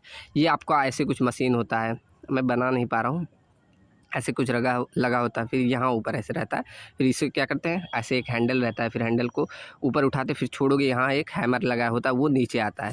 आप लोगों ने देखा होगा, अगर नहीं देखा तो सर्च कर लो, मेरे में डाटा नहीं है, नहीं तो अभी मैं दिखा देता, ठीक। चलो, aggregate impact value test, AIV test क्या है, ये डिटरमाइन करता है टफनेस और रेजिस्टेंस सडन इम्पैक्ट को, ठीक। इसका अपरेटस ध्यान रखना कि अपरेटस में इम्पैक्ट टेस्टिंग मशीन, वही इम्पैक्ट टेस्टिंग मशीन होता है हमारा, यही जो मैंने बनाने की कोशिश की वो होता है, ठीक। मैं लास्ट में PDF में इमेज में ऐड कर दूंगा, आप लोग को क्लियर हो जाएगा, ठीक। चलो, उसके बाद इसमें हैमर लगा होता है, वो हैमर का वेट 13.5 से लेकर 14 किलोग्राम तक होता है। और हैमर को हमने बोला ना ऐसे हैंडल लगा होता है, फिर हम छोड़ते हैं, तो वो जो हैमर हमारा गिरता है ना, वो डिस्टेंस होता है 38 सेंटीमीटर, ऐसे ऊपर से नीचे यहाँ गिरता है सडनली, यहाँ मोल्ड रखे होते, इसी मोल्ड पे ऐसे गिरता है, उसकी हाइट पूरी 38 सेंटीमीटर होती है, ठीक। और एक सिलेंडर होता है, उसके बाद 2.36 mm से आपको ये जो जब आपने हैमर अप्लाई कर दिया उसके बाद इसी में ये टूटेगा, इसमें पूरा हमारा एग्रीगेट भरा रहता है ना, तो ये टूटेगा, वो जो एग्रीगेट को फिर हम सीव करते हैं 2.36 mm सीव से, उसके बाद वेट कर लिया जाता है इसका, ठीक। और ये देखो सैंपल साइज क्या लेना है, 12.5 mm सीव से पास करें और 10 mm पे रिटेन करें, वही सैंपल आपको इस मोल्ड में फिल करना है जो हम मोल्ड ले रहे हैं, ठीक। चलो, कैसे प्रोसीजर देखो, प्रोसीजर क्या बोला है कि 3 लेयर में फिल करना है, हर एक लेयर में 25 बार स्ट्रोक कर देना, ठीक। उसके बाद क्या बोला है, कप को मशीन में फिक्स कर देते हैं और 15 बार हैमर से फ्री फॉल कराते हैं, ठीक। मैंने बोला ना 38 सेंटीमीटर से फ्री फॉल कराना है, कितनी बार, 15 बार। उसके बाद जब फ्री फॉल करा दिए वहाँ से उसको हम 2.36 mm से सीव करेंगे, उसके बाद हम जो फाइन मिलेगा उसका हम वेट कर लेंगे, वो हमें W2 देगा। सिंपल वही बार बार फार्मूला आएगा, AIV = W2/W1। W1 क्या, W1 जो आपने शुरू में सैंपल का वेट लिया, W2 जो आपका 2.36 mm सीव से पास किया, ठीक। ये इन दोनों का रेशियो हमें मिला देता है AIV, ठीक। चलो, क्लियर। अब ये देखो लिमिट है, अगर आपको बियरिंग सरफेस में यूज़ करना है तो 30% तक आना चाहिए AIV, और अगर आपको अदर रोड पे यूज़ करना है तो 45% तक, ठीक। ये आपका एक लिमिट दिया गया है, ठीक। क्लियर ना, एकदम सिंपल टेस्ट है, आप लोग अगर ये सर्च करोगे तो यूट्यूब पे इसका पूरा टेस्ट भी आ जाएगा अगर आप लोगों ने लैब में नहीं किया, ठीक। चलो, अब देखते हैं थर्ड नहीं, ये फोर्थ है, नंबरिंग थोड़ा रॉन्ग हो गया, ठीक। तो फोर्थ ये है, फोर्थ हमारा क्या है, लॉस एंजलिस एब्रेशन टेस्ट। ये आपका ऐसे ड्रम से शेप का होता है, आप लोगों ने देखा होगा जरूर, जैसे ड्रम को ऐसे रोटेट कराते हैं, ठीक है। रोटेट कराएंगे वहाँ से एग्रीगेट हमारा टूटता है, ठीक। तो वहाँ से उसकी बियरिंग और रेजिस्टेंस देखते हैं, तो ये किस लिए डिटरमाइन करते हैं, हार्डनेस और उसकी एब्रेशन रेजिस्टेंस के लिए हम टेस्ट करते हैं। चलो, तो इसमें हम क्या डिटरमाइन करते हैं, हार्डनेस एंड एब्रेशन एग्रीगेट। तो इसके लिए आपका वही लॉस एंजलिस मशीन आता है, ऐसे एक ड्रम शेप का होता है, ठीक।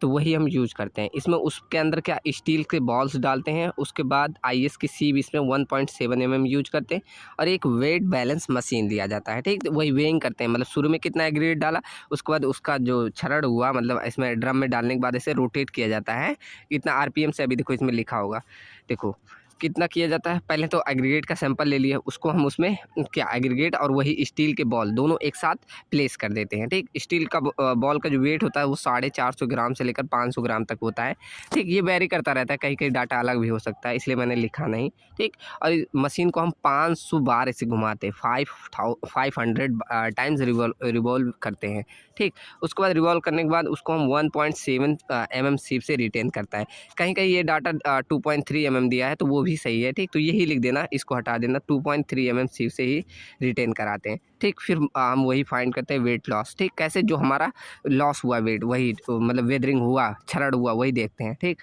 वही सेम फार्मूला अप्लाई कर देते हैं W1। अब यहाँ एब्रेशन वैल्यू का मतलब थोड़ा अलग होता है, W1 minus W2 divided by W1, ठीक। ये आपका W1 क्या, वही ओरिजिनल वेट, ठीक। और W2 क्या होता है, फाइनल रिटेन वेट आपका, ठीक। तो यहाँ से हम निकाल लेते हैं क्या, एब्रेशन वैल्यू। अब सबके लिए अलग क्राइटेरिया दिया है। अगर आपको कंक्रीटिंग वर्क करना है तो 50% से कम या बराबर होना चाहिए। अगर वहीं आप वियरिंग सरफेस के लिए बना रहे हैं तो वो आपका लेस देन इक्वल टू 30% तक आना चाहिए, ठीक। कौन सा, यही एब्रेशन वैल्यू, ठीक। चलो क्लियर ना। अब फ्लैकलेस इंडेक्स टेस्ट क्या होता है, वही मैंने बता दिया कि अगर आप पूरा साइज लेंगे 0.6 mm आपकी मीन साइज लिया जाता है। ऐसे आपने देखा होगा, ये टेस्ट सबने देखा होगा, फ्लैकनेस टेस्ट, ठीक। तो ये किया जाता है। उसके बाद इसमें एक फ्लैक गेज होता है, मैंने पहले गेज बना के दिखाया, ऐसे कुछ होता है, ठीक। उसके बाद सी लेते हैं और वो एक बैलेंस मशीन लेते हैं, वही वेट करके देखते हैं।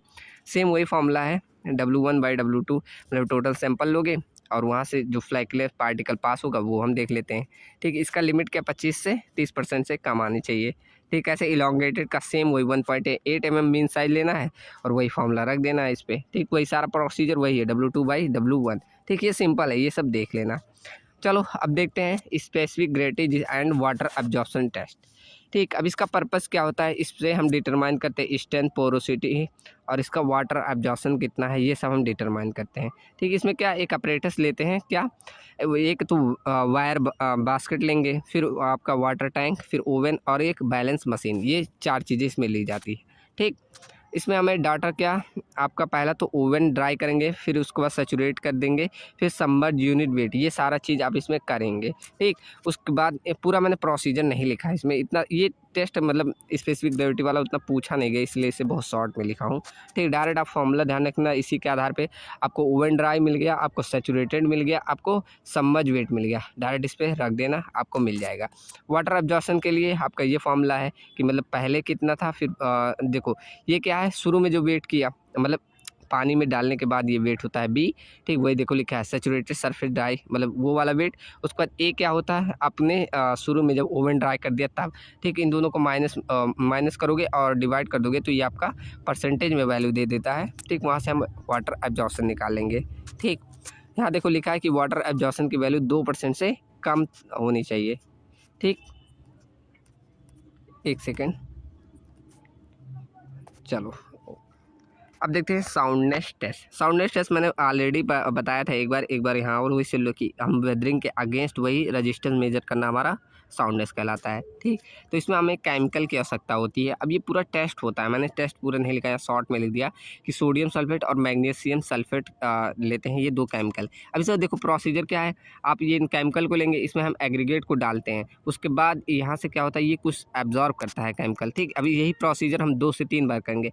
अब इसमें केमिकल डाले, फिर इसको ओवन ड्राई करते हैं, फिर केमिकल डाले, फिर ओवन ड्राई करेंगे, फिर ये हम टोटल देखो 5 टाइम देखो लिखा है ना, 5 बार हम करते हैं। और उसके बाद हमारा कुछ ना कुछ इसमें छरड़ आ जाता है, फिर जितना वेट लॉस होता है वही हम मेजर कर लेते हैं, फिर यहाँ से हमें वही साउंडनेस मिल जाता है। आपको W1 माइनस W2/W1 करना है। W1 क्या, वही इनिशियल वेट जो लिए थे, W2 जो पूरा प्रोसीजर करने के बाद जो लॉस हुआ वो देख लेते हैं, वहाँ से हमें साउंडनेस मिल जाएगा, ठीक। क्लियर है ना। चलो अब यहाँ एक टॉपिक और है, मैं उसको मर्ज नहीं किया PDF, अभी उसको ला रहा हूँ, ठीक। क्या आपका एक टॉपिक देखो सिलेबस में क्या है वही बता दूँ। अभी एक टॉपिक और छोटा सा है, ये कोई बड़ा नहीं है, क्या, quality of water for use in concrete, कौन मतलब किस किस प्रकार की क्वालिटी होना चाहिए, अभी इसको बताना है, ठीक। चलो उसके लिए दूसरा PDF है, बस 2 पेज का है, मैं वो बता दूँ, ठीक।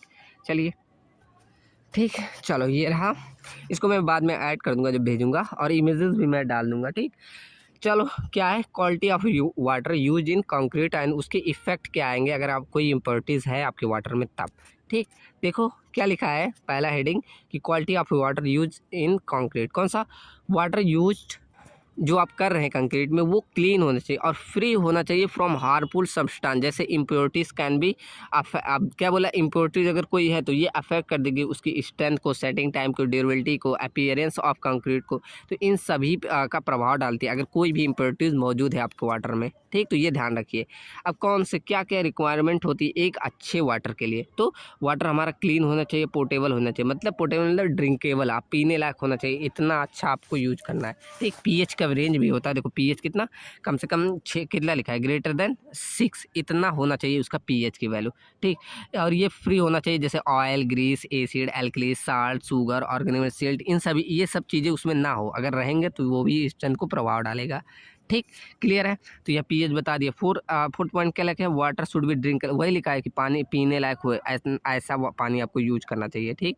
और water should not be reduction in stress, corrosion, ठीक, इफ्लोरेंस, वही। अब ये सब सारी चीज़ें अगर नहीं रहेंगी तो ये स्ट्रेंथ ना कम होगा, ना कोरोजन आएगा, ना ये सारे, मतलब आप जो सरिये अगर एसिडिक है तो आपका सरिया कोरोजन आने की संभावना रहेगा, ठीक। तो वो सारी चीज़ें ऐसे मतलब फ्री होना चाहिए इन सभी से, नहीं तो ये सारा आपको देखने को मिलेगा, ठीक। चलो, अब अगला क्या हेडिंग है, इफेक्ट क्या क्या पढ़ते हैं। तो वही सारा इफेक्ट, क्या अगर सिल्ट एंड क्ले है, देखो सिल्ट एंड क्ले क्या करेगा, increase the water demand and reduce करेगा बॉन्ड एंड डिक्रीज कर देगा स्ट्रेंथ को, ठीक।